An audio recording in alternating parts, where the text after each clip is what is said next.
بسم الله الرحمن الرحيم الحمد لله رب العالمين له النعمة وله الفضل وله الثناء الحسن وصلوات الله البر الرحيم والملائكة المقربين على سيدنا محمد أشرف المرسلين وحبيب رب العالمين اللهم علمنا ما جهلنا وذكرنا ما نسينا وانفعنا بما علمتنا وزدنا علما وإنا نعوذ بك من حال أهل النار رب اشرح لي صدري ويسر لي أمري واحلل عقدة من لساني يفقه قولي اللهم لا سهل إلا ما جعلته سهلا وأنت يا حي يا قيوم تجعل الحزن إذا شئت سهلا اللهم اجعل أمري هذا سهلا وبعد الله عز وجل dit dans le Coran honoré وتعاونوا على البر والتقوى ولا تعاونوا على الإثم والعدوان, c'est-à-dire entraidez-vous pour les œuvres de bien et l'obéissance à Allah et ne vous entraidez pas pour le péché et la désobéissance à Dieu. Donc on fait une bonne intention lillahi ta'ala dans le fait de réviser ensemble la science de la religion par recherche l'agrément de Allah tabaraka wa ta'ala. فنصحح النوايا لله عز وجل عاملين بهذه الآية الكريمة في اشتغالنا بعلم الدين ومراجعة الفضل العيني مما يجب على كل مسلم ومسلمة مكلفين أن يتعلما. Et on fait une bonne intention également par application de la parole du prophète sallallahu alayhi wa sallam innamal a'malu bin niyyat wa innama likulli imri'in ma nawa, c'est-à-dire certes les bonnes œuvres ne valent que par les intentions et certes chaque personne a pour elle ce pourquoi elle a fait l'intention. Wa nakhtimu insha'Allah arkan as-salah al-yawm, donc on va terminer insha'Allah les pieds de la prière. Qulna as-salatu arkanuha sab'ata ashar, al-awwalu النية بالقلب, الثاني أن يقول بحيث يسمع نفسه ككل ركن قولي الله أكبر, الثالث القيام في الفرض, الرابع قراءة الفاتحة, الخامس الركوع, السادس طمأنينة في الركوع, السابع الاعتدال, الثامن الطمأنينة في الاعتدال, التاسع السجود مرتين, هم يحسبون السجود مرتين يعني ركنا واحدا, وطمأنينة فيه يعني في السجود مرتين, الحادي عشر الجلوس بين السجدتين, الثاني عشر طمأنينة في الجلوس بين السجدتين, الثالث عشر الجلوس التشهد الأخير, والرابع عشر التشهد يعني الجلوس ركن وكذلك التشهد ركن. وذكرنا أن أركان الصلاة القولية هي 5: تكبيرة الإحرام, قراءة الفاتحة, والتشهد الأخير, والصلاة على النبي والسلام. وكنا وصلنا إلى التشهد. Donc on a vu qu'il y a 17 piliers dans la prière. Les piliers sont des choses qui font partie de la prière sans lesquelles la prière n'est pas valable. Donc on ne va pas parler des sunnas, des recommandés, mais des piliers. Donc le premier c'est l'intention de faire la prière dans le cœur. Le deuxième c'est de dire de sorte à s'entendre soi-même, tout comme n'importe quel pilier oral, Allahu Akbar. Il y a combien de piliers oraux dans la prière? 5, d'accord, c'est quand on dit Allah Akbar pour entrer en rituel. Le dernier tashahhud. Donc rester la Fatiha. Le dernier tashahhud. L'invocation en faveur du prophète. Et le de dire assalamu alaikum pour terminer la prière. Donc, puis de la prière, le premier c'est l'intention. Deuxième c'est de dire Allahu Akbar de sorte à s'entendre soi-même. عندما نقول بحيث يسمع نفسه أي بالقوة ليس بالفعل, العلماء يعبرون بهذه الطريقة, أي معناه أن لو كان ليس هناك صوت تسمع نفسك ولو لم يسمعك غيرك, يعني تقول بحيث يسمع نفسه ليس معناه أنه يصرخ, يعني عندما يتشهد, عندما يكبر, عندما يقرأ الفاتحة في الصلاة السرية يقرأ بحيث يسمع نفسه, يعني هو يسمع نفسه قراءته ولو لم يسمع من حوله قراءته. لكن إذا كان هناك ضجيج أصوات يعني في الخارج مثلا بحيث هو لا يسمع نفسه لأنه لا يسمع يعني بسبب الأصوات, هنا لا يلزم برفع الصوت لأن المراد هنا ليس بالفعل إنما بالقوة يعني هو يستطيع عنده المقدرة حتى يسمع نفسه لكن بسبب خارج منعه من الاستماع يعني من السمع فليس بالفعل أما بالفعل معناه لابد أن يرفع الصوت كلما هناك لا ليس هذا المراد يعني ولو لم يسمع هو بسبب الضجيج لكن لولا الضجيج لكان سمع فيكفي هذا donc quand on dit de sorte à s'entendre soi-même dans les piliers oraux et donc là on va terminer les piliers de la prière Inch'Allah et on est arrivé au dernier tashahhud mais quand on a dit les 5 piliers oraux donc c'est quoi Allahu Akbar, la Fatiha, le dernier tashahhud, l'invocation en faveur du prophète et le salam tous ces piliers là oraux pour qu'ils soient comptés comme étant été prononcés par la personne il faut qu'il soit dit de sorte que la personne s'entende soi-même. Quand on dit s'entendre soi-même, les savants ils disent ça veut dire qu'il a la capacité de s'entendre, ça veut dire que réellement il s'est entendu. Donc ça veut dire quoi? Je vais expliquer. C'est-à-dire que s'il n'y a pas de bruit, si tu récites à voix basse, même si celui qui est à côté de toi ne t'entend pas, toi tu t'entends réciter. Tu t'entends avec les oreilles, c'est pas dans le cœur, c'est bon? Mais des fois il y a des travaux dehors, il y a du bruit, etc. Il y a du vacarme, et du coup, même si tu récites à voix basse, tu t'entends pas réciter parce qu'il y a du bruit autour. Donc les savants ils disent il faut pas que toi réellement physiquement tu t'entends parler, mais tu aurais eu la capacité de t'entendre s'il n'y avait pas eu de bruit. C'est ça que ça veut dire. C'est bon? Par exemple si tu arrives quand tu récites la Fatiha,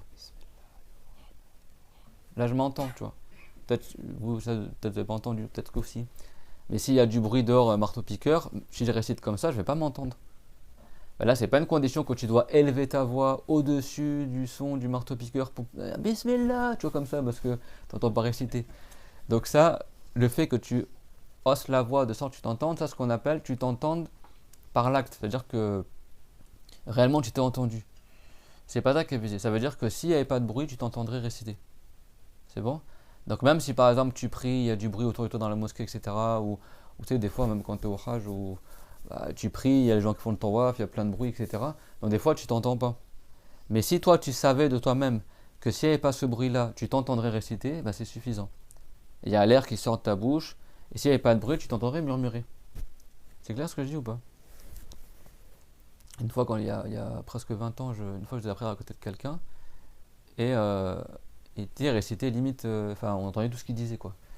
Et à la fin de la prière, je vais le voir, je dis, frère, dans la prière, t'as récité hyper fort, quoi. Mais c'était, en fait, je crois qu'il y avait du bruit aussi à côté. Il dit, n'est-ce pas qu'on a appris dans le Mukhtasar qu'il faut réciter de sorte à s'entendre soi-même. Et comme il y avait du bruit, lui il pensait qu'il fallait qu'il hausse un peu la voix pour pouvoir s'entendre lui-même parce qu'à cause du bruit, il s'entendait pas. C'est pas ça du tout qui est visé. C'est-à-dire, même si toi, sur le moment, tu t'entends pas parce qu'à cause du bruit, s'il n'y avait pas eu de bruit, tu t'aurais entendu, c'est suffisant. Par contre, si même dans le silence, tu t'entends pas ce que tu dis, là, c'est pas suffisant. Alors, malgré tout, franchement, je voulais continuer directement à partir du tashahhud, mais je me rends compte qu'il y a des trucs que j'ai pas expliqué. Parce que cette phrase-là, bihaythu yusmiru nafsahu, elle est hyper importante en fait. Bon, tu es obligé d'expliquer, mais il faut que tu l'appliques. هذه ما شرحناها أظن هذه الجملة. شرحناها؟ في bon. Donc dans la révision il y a des... Donc ça veut dire quoi? Ça veut dire que les 5 piliers oraux, c'est-à-dire que c'est pas, là on parle pas si quelqu'un par exemple il veut faire le tasbir, on parle des 5 piliers oraux. En fait لماذا يقولون هذا؟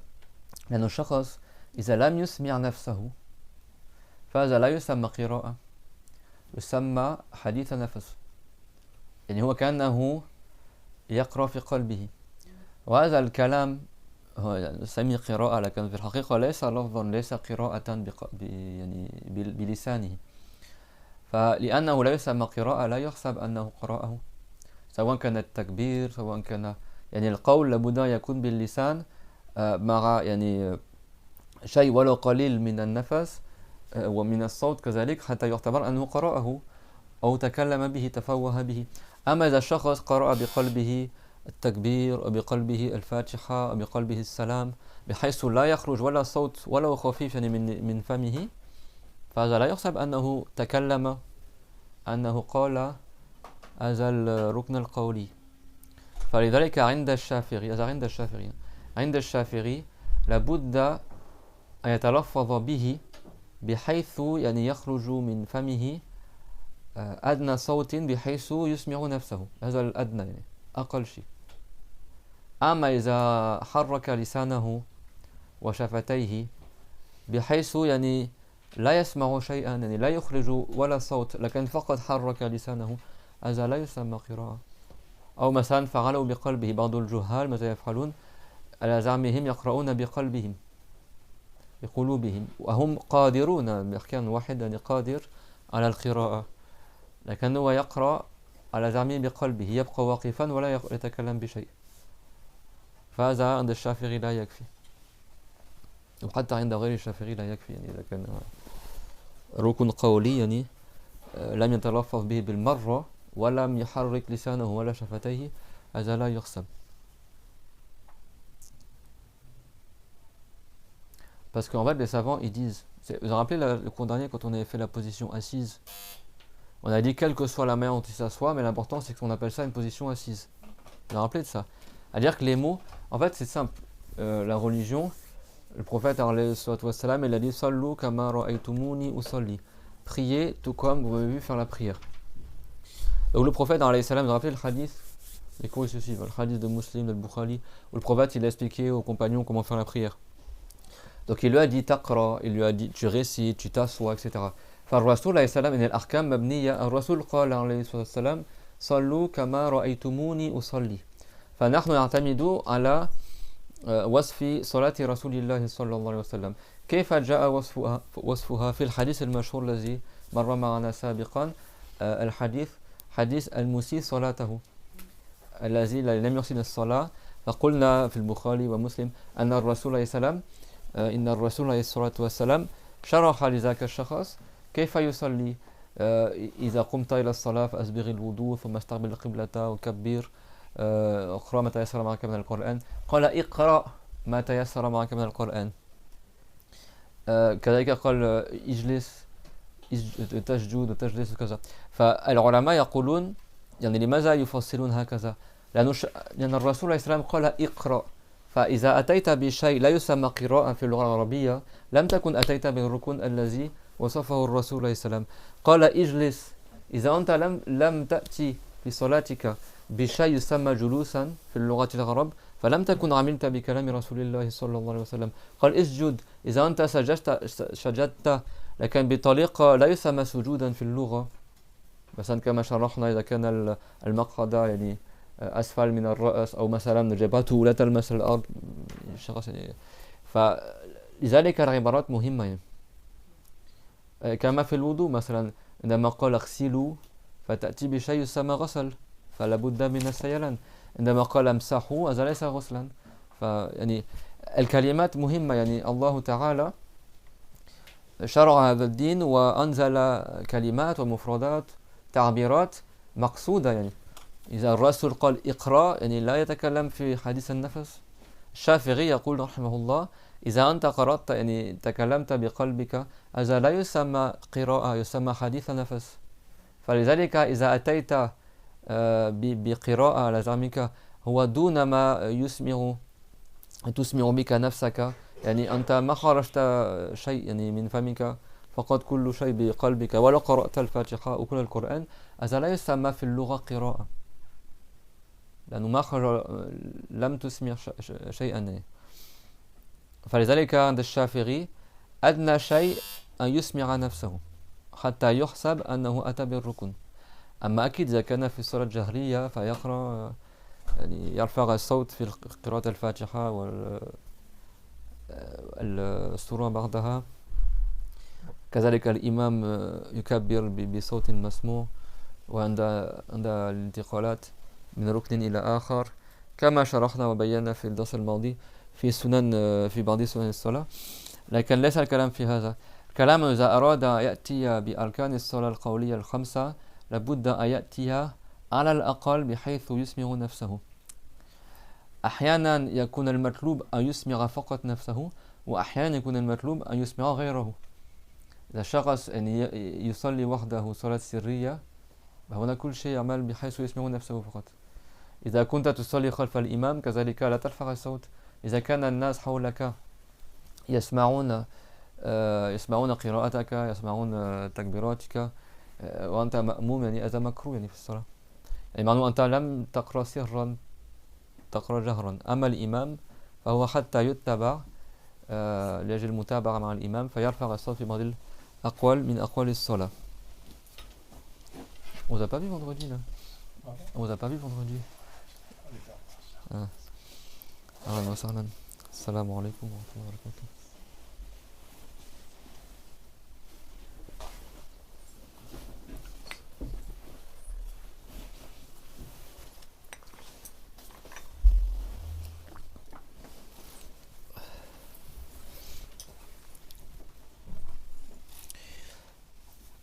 Donc je répète, parce que là juste après ce chapitre là, on termine les pieds de la prière, Inch'Allah. Après on verra la prière en assemblée. Que Allah vous préserve. Amin. Donc les gars, sont utiles.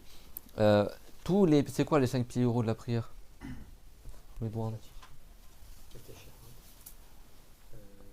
Quand ta prière tu commences, tu dirais que la Fatiha? Non, le takbir d'entrée en rituel. Fatiha. Dernier tashahhud. L'invocation en faveur du prophète. Et ça ne veut pas dire la prière sur le prophète, c'est la prière pour le prophète. Et tu invoques Allah, que Dieu il élève en degré le prophète Mohammed et qu'il le préserve des inquiétudes quant au sein de sa communauté. Et le salam, assalamu alaikum, 5 piliers oraux. Donc on expliquait quoi? On expliquait que le prophète sallallahu alayhi wa sallam, dans le hadith sahih, il a expliqué aux compagnons comment faire la prière. Donc il lui a dit, si tu veux faire la prière, tu fais le wudu de manière complète, après tu te mets debout en action de la qibla, tu dis Allahu Akbar, tu kabbir. Donc déjà, il n'a pas dit tu dis Allahu Akbar, mais tu fais le takbir. Donc quand tu fais ta prière, c'est obligé que tu dises une parole qui en langue arabe s'appelle takbir. C'est pour ça que par exemple que dans l'école de Shafiri, tu ne peux pas dire par exemple Akbarullah ou Ar-Rahman Akbar ou Subhanallah pour entrer dans ta prière, parce que Subhanallah c'est un tasbir, c'est pas un takbir. Et le prophète a dit tu fais le takbir. Je dis ça parce que par exemple chez les Hanafites, il y a des choses c'est valable, autre que la parole Allahu Akbar. Ça ne veut pas dire que c'est permis, mais c'est valable.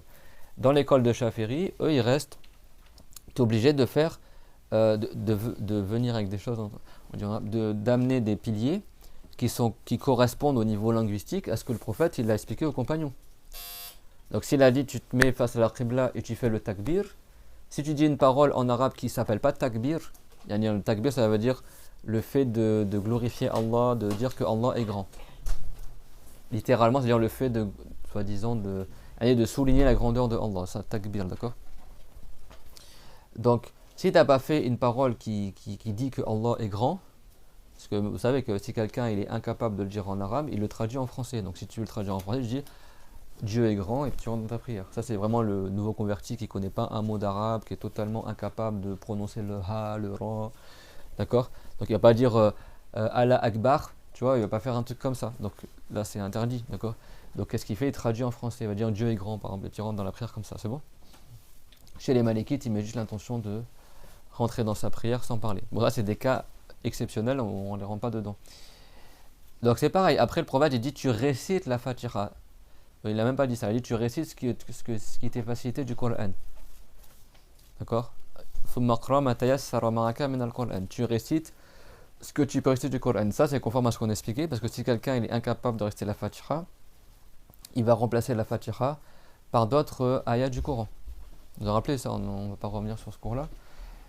Et puis même dans certaines écoles, ils vont te dire, c'est même pas obligatoire, comme chez les Hanafites, par exemple, ils vont te dire, tu récites de manière obligatoire la Fatiha dans les 2 premières raka'ah, et après tu dois réciter autre chose du Coran aussi, les sourates courtes, mais chez eux, même si tu les récites dans le 2e, 3e raka'ah, après il y a des obligations chez eux, mais après elles restent valables.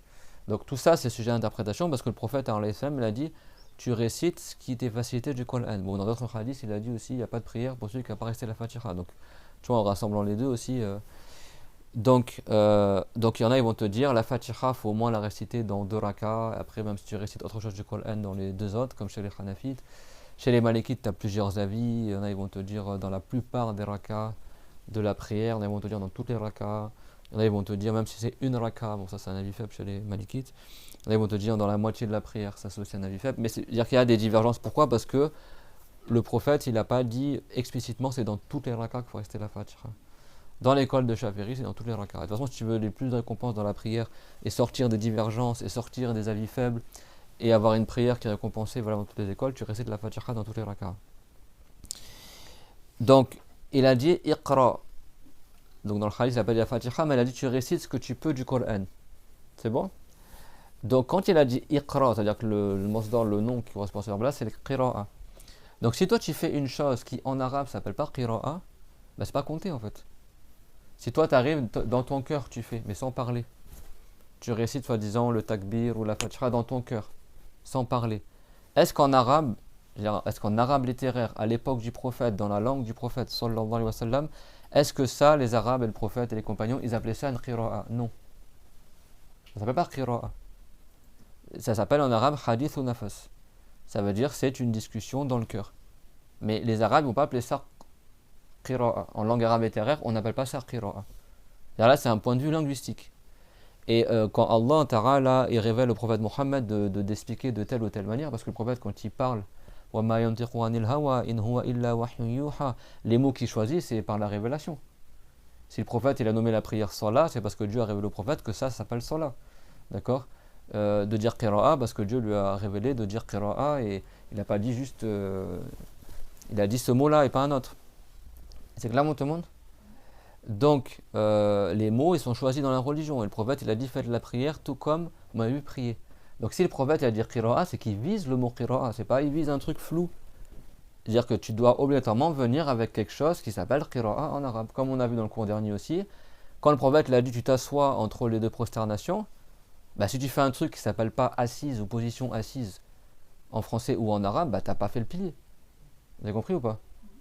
C'est comme la position debout pour la prière obligatoire. Si toi, tu n'es pas dans une position qu'on appelle qiyam en arabe, position debout en français, bah tu n'as pas fait le pilier de la prière. Si tu arrives, tu es penché en avant comme ça, mais si tu es un peu penché, mais on appelle toujours ça qiyam, les chaférites, ils vont te dire, bah ça reste valable.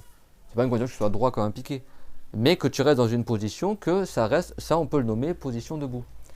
C'est-à-dire qu'il y a beaucoup de détails dans la religion, c'est étroitement lié à la langue en fait. C'est bon? Quand les savants ils te disent et tant que ça s'appelle Julus c'est valable, tant que ça s'appelle Qiyam c'est valable, parce que tu fais ce que le prophète il a dit. Après il y a une manière complète de le faire. Par exemple, quand tu es debout, bah, le mieux c'est que ton dos soit droit, etc. Quand tu es incliné, que ton dos et ta tête soient à droite et en angle droit, etc. Si quelqu'un il n'est pas capable de faire le mieux, mais l'important c'est qu'il ait une position qui s'appelle inclination, une position qui s'appelle position assise, etc. On a vu dans le cours dernier qu'il y en a, ils se mettent à genoux. Ça, à aucun moment on va appeler ça Julus en arabe. Même en français, on va jamais dire il est assis alors qu'il est à genoux. C'est clair? Donc c'est pour ça que si quelqu'un est à genoux, bah, sa prière n'est pas valable. Parce qu'il n'a pas fait ce que le prophète l'a dit, de s'asseoir. Bah, c'est pareil pour la récitation. C'est pareil pour tous les piliers oraux de la prière. C'est-à-dire que tu dois dire ces piliers. Et même en français, quand tu dis je l'ai dit, je l'ai prononcé. Et si tu l'as dit dans ton cœur, on ne va pas dire que tu l'as prononcé le pilier. C'est clair? Donc, en tout cas, le français on met de côté parce qu'à la base c'est tiré des textes en arabe, pas des traductions en français. Mais la règle c'est ça. C'est pour ça que dans l'école de Shafi'i, si quelqu'un il mime la récitation mais il n'y a rien qui sort de sa bouche, c'est pas valable, il n'a pas récité. Si quelqu'un il fait tout dans son cœur, certains ignorants, qu'est-ce qu'ils font? Quand ils vont à la mosquée, tu vois, ils prient. À aucun moment il bouge sa bouche, il fait tout dans son cœur, soi-disant. Ça c'est pas valable, bien sûr c'est pas valable, on va pas faire tous les détails, mais on parle pas de celui qui est muet, il ne peut pas parler, celui, je sais pas moi. D'accord? Celui qui prie derrière l'imam, ça c'est autre chose. Là on parle de quelqu'un qui prie tout seul. S'il est capable et il délaisse ça, c'est pas valable. Vous avez compris le sujet? C'est pour ça que la semaine dernière on a dit même si tu es assis en tailleur, même si tu tends tes jambes devant, l'important c'est que ce soit une position assise. C'est quoi être assis? C'est que tes fesses soient posées sur quelque chose. Et d'ailleurs pour ça aussi, pour faire un petit parallèle, c'est pour ça qu'on ne dit pas que Allah est assis. Si tu dis que Allah est assis, c'est-à-dire qu'il a des fesses qui posent sur quelque chose. A'ouz billah, hasha lillah. C'est clair, tout le monde? Donc, même pour s'asseoir, il faut que tu aies une partie haute, une partie basse. Il faut que tu te plies en deux et que tu t'assois. Tu dis pas un arbre, il est assis. Tu dis pas, je sais pas moi, un truc qui se plie pas en deux, tu peux pas dire il s'assoit. Une vache, elle s'assoit, le cochon, il s'assoit, la mouche, parce que ils ont des pattes, ils peuvent se plier en deux, donc ils sont assis. Tu dis pas un mur, il est assis. Je parle au sens propre, pas au sens figuré. Des fois, on emploie le mot assis. Là, c'est une assise de science parce qu'on est assis, d'accord? Donc, assise, à la base, c'est le fait d'être assis. Donc ça, bien sûr, c'est pas digne de Allah Azza wa Jal. Donc, quand tu fais la prière, faut que tu viennes avec quelque chose qui s'appelle julus, qui s'appelle position assise. Quand tu dois être debout, il faut que tu aies une position qui s'appelle position debout. C'est bon? Quand tu es incliné, il faut que ça s'appelle inclination. Prosternation, ça s'appelle prosternation. Ce que tu fais là dans ta prière, il faut que linguistiquement parlant, ça soit appelé prosternation. C'est bon? Sauf que, attention, parce qu'en langue arabe, sujud, qad biji bi ghayr marnal, qad shara sidara kara, yuqal anu yasjud. لكن الرسول بين أمرت أن أسجد على 7 أعظم. Parce qu'en arabe, la prosternation, c'est comme en français aussi, des fois, le fait de s'incliner, on va dire, il se prosterne, mais il n'est pas totalement le front posé sur le sol. Donc en arabe aussi, c'est pareil. D'ailleurs, c'est pour ça que les savants, ils ont divergé. Certains savants, ils ont dit que les anges, quand ils sont prosternés pour Adam, ils ne sont pas prosternés en posant le front sur le sol. Ils ont fait une inclination pour saluer Adam. Mais la vie le plus fort, c'est qu'ils se sont prosternés comme dans la prière. Et à cette époque-là, c'était permis de te prosterner pour un musulman, pour le saluer, bien sûr, pas pour l'adorer. C'est clair, tout le monde? Donc ça, c'est autre chose. C'est pour dire que la prosternation, des fois en arabe, on dit c'est prosterné dans le sens c'est incliné. Mais le prophète, n'est-ce pas, qu'il a dit qu'il a été ordonné qu'il se prosterne sur 7 os, le front, les mains, les genoux, etc. Donc il y a les hadiths, tu ne prends pas un seul hadith, il y a plein de hadiths pour la prière et les savants, ils les ont rassemblés pour après avoir tous les pieds de la prière, les sunnas, etc. Donc c'est ça que tu ne peux pas apprendre la religion tout seul avec le Coran et le hadith. Déjà, toi, qu'est-ce que tu comprends du Coran et du hadith? C'est les savants après derrière qui ont rassemblé les textes, ils ont déduit c'est quoi qui était sunna. Quand tu vois que dans certains textes, par exemple, il y a des choses, le prophète, des fois il l'a fait, des fois il l'a pas fait, ils vont dire, ah bah là, dans ce cas-là, c'est sunna alors. Donc le hadith qu'on a expliqué là, de celui qui a mal fait sa prière là. Dans ce hadith-là, le prophète a expliqué, sallallahu alayhi wa sallam, la prière du début jusqu'à la fin. Mais dans ce qu'il a expliqué, il y avait des sunnas aussi. C'est bon? Il a pas, il y a la plupart c'est des piliers, mais il y a des choses aussi, ça peut être des sunnas. Donc après, il y a d'autres textes qui te montrent est-ce que c'est obligatoire, est-ce que c'est pas obligatoire, etc. C'est clair? Par exemple, une question tout simple, c'est sunna de réciter les sourates après la Fatiha. Comme on a su que c'est sunna, le prophète il récite le Isha, les compagnons ont bien vu qu'après la Fatiha, il récitait telle ou telle sourate. Et dans certains hadiths, ils ont expliqué que le prophète il récitait tel verset, etc., etc. Mais pour les prières à voix basse, comment on a su que c'était sunna de réciter une sourate après la Fatiha? Les gens, ils ont demandé aux compagnons. Ils ont dit, comment vous avez su que le prophète il récitait des sourates dans les prières à voix basse? Ils ont dit, parce qu'on voyait sa barbe bouger. Mais quand tu récites, ça c'est dans Bukhari. Là, nous on fait salawat et sirriya. Alors, في الجهرية نعم يعني عرفنا أنه يسن قراءة السورة بعد الفاتحة في ركعتي الأوليين لأن الرسول عليه السلام فعله والصحابة سمعوه في الصلاة لأنه صلاة جهرية. أما في السرية كيف عرفوا؟ فبعض الناس سألوا الصحابة كما ورد في البخاري فقالوا لأننا كنا نرى ريحة الرسول صلى الله عليه وسلم تتحرك. كان هم يقدرون الفاتحة، يعرفون كم مقدار الفاتحة عندما يقرأ رسول الله صلى الله عليه وسلم، وبعد قراءته لا يزالون يرون ريحته تتحرك. فمعناه كان يقرأ بعد الفاتحة. Parce que les compagnons ils savent à peu près combien de temps ça dure la Fatiha du prophète. Et après ils voient que sa barbe elle bouge, c'est quand il a une longue barbe le prophète alayhi salatu wassalam. Et donc ils ont su que le prophète y récitait, et aussi parce qu'ils ont demandé au prophète certaines choses, etc. Ça veut dire que il n'y a pas un seul hadith sur la prière, il y a plein d'autres, ça se complète comme ça. Est-ce que toi, et puis les hadiths, il faut qu'ils soient confirmés, etc. Donc est-ce que toi, tu as la science pour savoir tous les hadiths qui sont rapportés par rapport à la prière et les cas exceptionnels? Il y a des hadiths dans le Bukhari, comme on a vu dans le cours dernier, où le prophète il a prié assis. C'est pas t'arrives, tu dis le prophète a prié assis, donc on peut prier assis, donc moi je prie assis. Oui, mais c'était à la fin de sa vie, il allait bientôt mourir, et les hadiths c'était dans la bataille de Uhud, ils étaient blessés, ils ont tous prié assis. Tu vas pas dire, dans ce cas-là, si tu vas, je sais pas moi, tu as le droit de prier tous assis parce que le prophète a prié tous assis avec les compagnons, mais ils étaient blessés. Donc c'est les hadiths, il y a des règles, il faut rassembler entre les hadiths, après il y a les ayats du Coran, tu as 500 ayats du Coran qui parlent des jugements, 500 hadiths qui parlent des jugements, les savants mujtahid, ils connaissent toutes les ayats du Coran qui parlent du halal, du haram, ils connaissent tous les hadiths des lois, donc tous les hadiths sont relatifs à la prière, et après ils ont la connaissance de la langue arabe. Quand Shafiri il te dit il faut au minimum que tu récites 250 poèmes, le prophète n'a pas dit ça dans le hadith. Mais Shafiri il a dit, le prophète a dit taqra. Et si tu t'entends pas toi-même, on n'appelle pas ça taqra en arabe. On ne dit pas tu récites en arabe. Donc Shafiri, il en a déduit par sa grande connaissance de la langue arabe. Shafiri, certains savants ont dit que c'était le dernier arabe qui parlait l'arabe littéraire comme langue maternelle.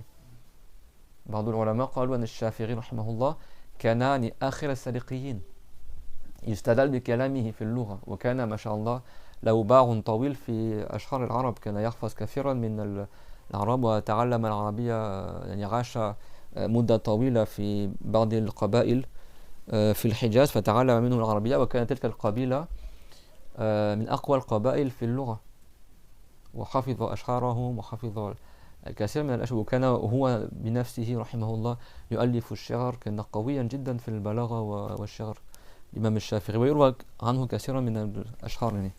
Shafiri, la Hudayl, d'accord, la Qabilat Hudayl. Hudayl, c'était une des tribus arabes qui parlait le mieux la langue arabe. Shafiri, une grande partie de son enfance, il a vécu dans cette tribu-là. Et du coup, il a appris les coutumes des Arabes, parce que lui, à la base, il est de Quraysh, mais il n'est pas né en Arabie. Vous savez que selon la vie, il est né à Gaza, en Palestine. Et sa mère, comme il était de lignée noble, parce qu'il est lignée de Quraysh, sa mère, elle a voulu elle l'a ramené à Médine et tout ça. Et elle l'a ramené dans le Hijaz pour qu'il puisse justement vivre avec les Arabes et qu'il ne perd pas en fait l'honneur de sa lignée et qu'il fréquente les Arabes, tout ça. Et donc toute sa jeunesse quasiment il a passé dans la tribu de Hudayl, qui était la tribu qui était parmi voire la tribu qui parlait le mieux l'arabe dans les tribus de Quraysh. Hein. Et du coup, c'est là où il a mémorisé les poésies de la Jahiliya avec leur chaîne de transmission, il a mémorisé énormément de poésies, et il a appris l'arabe littéraire Fusra, l'arabe du prophète alayhi salam et des compagnons et de la Jahiliya, comme langue maternelle. Alors qu'il a grandi dans ça. Il était très très fort en arabe. Et certains savants ils disent que c'est le dernier qui, et c'était un poète aussi, Shafiri, il était très fort en poésie, très éloquent. Et vous savez qu'en langue arabe, on prend comme preuve dans la langue, je parle dans les sujets linguistiques, la parole des poètes arabes, mais juste d'une certaine période. C'est-à-dire avant que l'arabe il ait été altéré par les langues étrangères, etc., et que les arabes ils se sont dilués avec des noms arabes. Donc à l'époque du prophète, alayhi salam, avant l'époque du prophète dans la Jahiliya, ils faisaient aucune erreur. Les arabes ils ne se trompaient jamais dans la langue arabe. C'est-à-dire naturellement, ils faisaient les règles de grammaire, ils étaient très forts en langue arabe, et ils connaissaient que cette langue-là, l'arabe littéraire, qui est de plusieurs dialectes différents. Donc les dialectes ils changent, mais c'est toujours l'arabe littéraire. Il y a plein de dialectes différents en langue arabe littéraire. Et après, à l'époque du prophète, c'est resté comme ça. Et après, c'est après l'époque des compagnons, les enfants des compagnons, comme il y a beaucoup de noms arabes qui sont rentrés en islam, tout ça. Après, les enfants ont commencé à se mélanger avec des noms arabes. Et donc, les enfants des compagnons, ils ont grandi avec des enfants peut-être de gens qui étaient éthiopiens ou perses, etc. Et du coup, les enfants, les langues se sont mélangées un petit peu et ils ont commencé à se tromper dans la langue arabe. Une histoire très connue avec le Abul Aswad ad-Duwali, qui était l'élève de l'imam Ali ibn Abi Talib. Et sa fille, elle a fait une erreur de grammaire en arabe. Et ça ne s'était pas passé avant. Lui, il était choqué. Et il est venu voir l'imam Ali, il a dit il commence à se passer ce qu'on craignait. C'est-à-dire que maintenant, nos enfants ils commencent à se tromper en langue arabe. Et donc c'est là qu'après ils ont commencé, bon on va pas faire tout le cours sur ça, mais c'est là qu'ils ont commencé à inventer la science de la grammaire, en fait à codifier les règles de langue arabe, parce que maintenant les gens ils ne savent plus le parler naturellement. Donc bien sûr à l'époque des compagnons c'était acquis. Mais l'imam Ali il a dit écrit, l'imam Ali il savait écrire aussi, hein. Et il a dit à son élève commence à mettre sur papier en fait les règles de la langue arabe. Et que le verbe c'est comme si, et qu'après inna tu mets une fatra, et qu'après si, etc. Et après il a dit unhu adan nahu, continue dans cette voie-là. Et l'imam Abul Aswad ad-Duwali, il a mis sur papier, entre guillemets, mais il a écrit tous les fondements en fait, de la grammaire arabe, qui est jusqu'à aujourd'hui nommée la science de nahu. Parce que l'imam Ali il a dit suis cette nahu. Nahu en arabe ça veut dire la direction. Et aujourd'hui, si quelqu'un n'a pas appris le nahu, il est obligé qu'il va se tromper en langue arabe. Et ça, le nahu, les compagnons et le prophète, ils n'avaient pas besoin d'apprendre ça parce que naturellement, ils parlaient l'arabe littéraire. Et Shafiri, c'était son cas aussi. Donc Shafiri, même ses poésies à lui, alors après, c'est pas tout ce qui est rapporté de lui, c'est confirmé que c'est lui qui l'a écrit, mais Shafiri, on prend sa parole comme argument dans la langue arabe. C'est-à-dire que lui, dans ses poésies, le vocabulaire qu'il emploie, le lexique qu'il a, les mots qu'il emploie, etc., ça correspond à la vraie langue arabe d'origine. Et lui, il avait appris dans la tribu de Hudayl, si je ne me trompe pas, il avait fréquenté les vrais arabes, les tribus, tu vois, les arabes conservaient la langue, etc. Donc il a appris sainement la langue arabe pure, sans aucune modification, quoi. Et après Chaferi, il n'y a plus quelqu'un qui est parmi les savants ou les poètes qui... Donc il y a eu des très grands poètes, hein, juste après. Mais il y a une période comme ça, je crois que c'est jusqu'à la période des Omeyyades. Après, tout ce qui vient après, c'est plus des preuves en langue arabe. Parce qu'ils ont, ceux qui sont venus après, ils ont appris l'arabe littéraire à l'école ou auprès des savants, mais pas, ils ont pas, c'est pas leur langue maternelle. Aujourd'hui, il n'y a personne qui parle l'arabe littéraire comme langue maternelle. Même à la Mecque à Médine, les gens ils parlent le dialecte. D'accord? Ça n'existe plus. C'est ça ce qu'on appelle ça les riyoun. Ceux qui, leur langue maternelle, c'est l'arabe littéraire. À dire que naturellement, ils parlent l'arabe littéraire sans aucune faute de grammaire. Ils n'ont même pas besoin d'avoir appris la grammaire, la conjugaison. Ils savent directement, comme toi, ta langue maternelle, bah, tu sais tous les usages, tous les sens figurés, enfin, tu connais bien, quoi. Voilà. Donc ça veut dire quoi? Donc Shaferi, quand tu auras un niveau comme ça, là, après tu pourras peut-être commencer à essayer de... Et c'est pas suffisant la langue arabe. Mais il y a aussi la science du hadith. Shaferi, c'était un savant du hadith, il rapporte le hadith aussi. C'était voilà, un grand savant dans la croyance, dans la langue arabe, tout ça. Donc Shaferi, il a dit, bah, qira'a en arabe, ça désigne pas ce que tu dis dans ton cœur. Donc c'est pour ça qu'il a dit, si tu n'as pas fait quelque chose de sorte que tu entends toi-même, tu n'as pas fait une qira'a, donc t'as pas... Et le prophète, il a dit de faire comme il a dit, et donc tu n'as pas fait comme le prophète, il a dit, donc ta prière n'est pas valable. C'est bon? C'est ça le travail des mujtahid. Toi, tout seul, tu vas pas savoir tout ça, peut-être. C'est pour ça que il y a une grande supercherie que certains, ils ont une grande innovation, hein, qu'ils ont inventé il y a 300 ans. Un certain groupe que vous connaissez, qui dit soi-disant on suit que le Coran et la Sunna, et ils font fi de tout le travail des savants. Pour eux, il ne faut pas suivre les écoles de jurisprudence, tu vas apprendre l'arabe, tu apprends le Coran, tu apprends le hadith, et après tu fais ta religion tout seul. Et ces gens-là, ben, en fait, non seulement ils égarent les gens dans la croyance, mais ils égarent aussi les gens dans leur pratique. Parce que le fiqh, il a été mis en place par les savants mujtahid. Les savants mujtahid existaient à l'époque du prophète, hein, sallallahu alayhi wa sallam. Aïcha, Ali, jusqu'à maintenant, on a encore des avis, qu'est-ce qu'il a dit même Ali dans tel sujet, Abu Bakr, Omar, etc. Parce que le prophète n'a pas tout expliqué durant son vivant, et les choses qui n'ont pas été clairement explicitées dans le Coran et dans le hadith, elles ont été clarifiées par les savants mujtahid. Et Allah, il a voulu qu'il y ait une part qui n'est pas clairement explicitée pour que ça puisse donner naissance à des divergences et des facilités entre les écoles. Mais les écoles de jurisprudence, ça existait même à l'époque du prophète. D'accord? Abu Musa al-Ash'ari c'était un mujtahid, Ibn Rabbas c'était un mujtahid, Aïcha était mujtahid, Abu Bakr, Ali, Uthman et d'autres, Muraz ibn al-Jabal. Et ces gens-là, ils étaient vivants durant l'époque du prophète. Et le prophète, il les a envoyés dans des contrées lointaines, certains d'entre eux, justement parce qu'ils étaient mujtahid et que même si le prophète n'était pas là pour répondre aux questions, eux, ils sont capables de trouver le jugement à partir des textes sans avoir entendu du prophète. Sallallahu alayhi wa sallam. J'ai compris d'où ça vient cette restriction-là? Parce que des fois, les gens ils sont là, oui, alors c'est quoi la preuve du Coran et du hadith, qu'il y a telle et telle chose? Mais il n'y a pas tout qui est dans le Coran et dans le hadith. Là, il y a des gens, il faut avoir une culture aussi un peu religieuse. C'est pas quelqu'un qui dit, alors c'est marqué où dans le Coran que tu dois réciter de sorte que tu t'entends toi-même? Cherche-moi un hadith ou une ayah, s'il n'y a pas, alors c'est faux. Mais qu'est-ce que tu racontes? Il y a des gens, c'est comme ça, surtout ces groupes-là. Là. Si tu n'as pas la ayah ou le truc, il va dire, ah ben alors vous ne suivez pas le Coran et la Sunna, donc vous êtes des égarés. Mais toi, n'importe quoi, toi. Le prophète, c'est lui qui nous a enseigné comment extraire des textes, etc. Le prophète, selon certains avis, ils ont dit lui-même, il faisait des ijtihad, sauf que lui, il ne se trompe pas, bien sûr, le prophète, hein, alayhi salam. C'est-à-dire, Allah Ta'ala, il a dit, Inna anzalnahu Qur'anan arabiyyan la'allakum ta'qilun. Certes, nous avons fait descendre le Coran. Nous l'avons fait descendre en tant que Coran arabe, puisse cela être une cause que vous raisonniez. C'est en arabe, donc si le Coran est en arabe, bah, tu dois le comprendre selon la compréhension des Arabes. Et quand on dit arabe, ça veut dire les Arabes qui étaient existants à l'époque où le Coran était révélé. Et ce sont les Arabes qui parlaient l'arabe littéraire pur, pas les dialectes d'aujourd'hui. Donc le Coran, tu dois le comprendre à la lumière de la langue arabe qui était parlée à l'époque du prophète. Cette langue arabe-là, si tu n'as pas parti à l'école pour l'apprendre, tu ne peux pas la connaître. Et c'est pas le dialecte tout seul qui va t'aider. Et même si tu as appris, tu as un bon niveau en langue arabe, c'est pas suffisant pour comprendre le Coran, le hadith. Même si tu avais le niveau des compagnons en langue arabe, c'est pas suffisant. Ben, les compagnons, le prophète lui-même, il leur a expliqué les ayats du Coran. C'est pour ça que c'est totalement absurde, ceux qui vont en Égypte, je sais pas où, c'est bien d'apprendre l'arabe, mais qui croient que ça y est, ils ont fait 1 an en Égypte, ils ont des bases en arabe, bah, ça y est, maintenant, moi je lis dans le Coran, le hadith, et je peux pratiquer l'islam. Leur seul objectif, c'est apprendre l'arabe, le Coran, et après c'est bon, tu peux faire ta vie. Mais pas du tout. On ne peut pas outrepasser le travail des savants, parce qu'on n'aura jamais la compréhension de l'imam al-Shafiri ou de l'imam Malik ou de l'imam Abu Hanifa pour rassembler entre les textes adéquats. Et en plus, il y a des textes qui ont été abrogés, des textes qui sont abrogeants. Alors, est-ce que tu sais quelle ayah elle est toujours appliquée, quelle est le plus appliquée? Les hadiths, c'est pareil. Tu as des hadiths qui sont rapportés. C'était au début.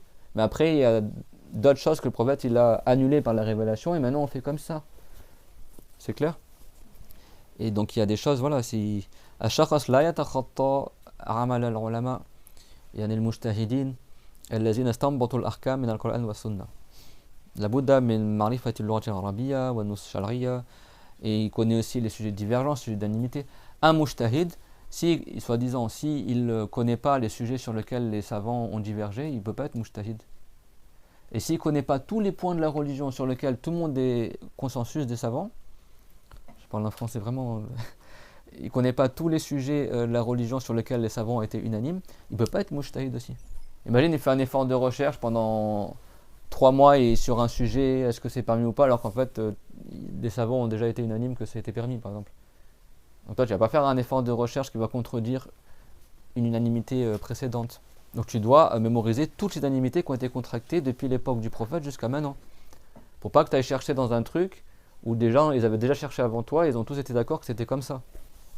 Et donc si à un moment donné, quelle que soit l'époque, tous les mujtahid de cette époque-là ont été d'accord qu'en islam c'est comme ça, toi, tu n'as pas le droit de venir 300 ans ou 400 ans ou 1000 ans après et dire bah moi je dis autre chose. Non, une fois que l'unanimité a été contractée, c'est-à-dire que c'est une preuve irréfutable, tu ne peux pas dire le contraire. C'est-à-dire que chacun dans sa direction, avec son effort de recherche, chacun est parti dans son sens à lui et ils sont tous tombés sur le même résultat. Bah forcément, c'est que c'était la vérité. D'accord? Et donc, à partir du moment où ça a déjà été objet de consensus, c'est même pas la peine que tu cherches aujourd'hui. Tu dis, ah, il y a une unanimité, ok, bon, bah, ce sujet-là, alors, c'est comme ça, et puis c'est tout. Le mujtahid qui arrive aujourd'hui, là, il va pas s'amuser à détricoter à nouveau. S'il y a unanimité, ce sujet-là, il le laisse de côté. Il dit, bah, c'est comme ça, parce qu'il y a déjà unanimité il y a 300 ans, les unanimités, elles ont été contractées il y a des centaines d'années.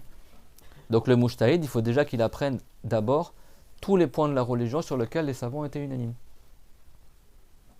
Par exemple, tous les savants sont unanimes que dans la prière, il y a 2 prosternations, il y a, tu vois, il faut que tu sois debout, pour que tu t'inclines, etc. Ça, ils n'ont pas divergé. Par contre, ils ont divergé, est-ce que la Fatiha, tu dois rester dans tous les sujets? Est-ce que le simple fait de bouger tes lèvres, même si tu t'entends pas toi-même, mais tu as fait sortir de l'air, mais on t'entend pas, est-ce que ça reste valable ou pas? Chez les Malikites, c'est valable, par exemple. Même si tu t'entends pas toi, mais bien sûr, tu as fait la lettre. Tu l'as prononcée, mais même tout seul, comme ça, sans bruit, on t'entend pas. Ça reste valable. Il y en a, il va faire le signe, le sod, il n'a pas entendu le petit sifflement. Chez les Malikites, si tu sais que la lettre, tu l'as fait du bon point de sortie, même si tu n'as pas entendu le petit sifflement, ils considèrent que tu as récité. Dans l'école de Shafiri, si tu n'as pas entendu le petit sifflement et qu'il n'y a pas de bruit, on considère que tu n'as pas fait la lettre. C'est bon? Et comme on a dit, ça veut dire que tu es capable de l'entendre. S'il n'y avait pas de bruit, tu l'aurais entendu. C'est bon, même si tu ne l'as pas entendu à cause du bruit, tu ne vas pas refaire le mot parce qu'il y a eu un bruit à ce moment-là. Si tu sais que tu auras pu l'entendre s'il n'y avait pas eu de bruit, ben, ça veut dire que c'est compté comme une récitation. C'est clair? J'extrapole, hein, mais ça c'est juste pour... c'est important aussi que vous ayez une culture un peu générale religieuse pour comprendre un peu les sujets, parce qu'à notre époque il y a tellement d'égarés que les gens ils croient que toutes les paroles se valent, chacun il fait son truc, etc. مهم شرش له يعني معرفة بتلك الأمور مش بشكل إجمالي حتى يعني يتبين له هؤلاء الذين يقولون لزعمهم نأخذ فقط من القرآن والحديث يعني ماذا عندهم من المعرفة حتى يستنبطوا تلك الأحكام. Vous avez compris? Donc pas quelqu'un arrive, oui, c'est quoi la preuve qu'il faut que je t'entende toi-même? Parce qu'aujourd'hui, ça c'est des choses, ça fait 1000 ans que Shafiri, parce que là on parle de l'imam Shafiri, rahimahullah. Shafiri, il est mort en 204 de l'Hégire, là on est en 1447. C'est bon? C'est ça, 47 ou 48? 47, d'accord? C'est un petit test pour voir si vous êtes à jour sur les années lunaires. Donc on est en 1447. Shafiri, il est mort en 204 de l'Hégire. Donc il y a combien de temps? Il y a plus de 1200 ans. Donc, il y a 1200 ans, Shafiri il t'explique ça. Il ne l'a pas sorti de sa poche. Mais aujourd'hui, les gens vont dire, ah mais c'est quoi là, Aya qui prouve cela, etc. Donc aujourd'hui, tu sors un truc que les savants, ça fait 1000 ans qu'ils ont parlé de ça. Et les gens, ils te remettent en question comme si c'était un truc que tu sors de ta tête. Donc si tu n'as pas une culture un peu générale de comment les jugements ont été expliqués par les savants, bah c'est ta parole contre la leur. Donc, Shafi'i, il n'y a pas de texte qui te dit faut que tu t'entendes toi-même. Mais Shafi'i, il a dit, le prophète, sallallahu alayhi wa sallam, il a dit yaqra. Donc, tu fais une qira'a. Et en langue arabe littéraire, la qira'a, c'est quand il y a un son qui sort de ta bouche. Et donc, s'il n'y a pas de son qui sort du tout, et c'est juste dans le cœur, Shafi'i te dit, rahimahullah, en arabe, on appelle ça qira'a. On appelle ça hadith ou nafas. Donc, du point de vue linguistique, tu as fait une chose qui n'est pas conforme à ce que le prophète a dit de faire. Et comme le prophète nous a ordonné de prier comme il a prié, donc tu n'as pas fait comme il a fait, donc ta prière n'est pas valable. C'est ça un exemple d'argumentaire. Et même s'il n'y a pas d'ayah, même s'il n'y a pas de hadith, c'est ce qui est compris des ayahs du hadith. Parce que même dans le Coran, c'est rapporté le qira'a. D'accord? C'est pas rapporté, tu fais dans ton cœur. C'est clair, tout le monde? Les Malikites aussi, ils disent pas tu récites dans ton cœur si tu pries tout seul.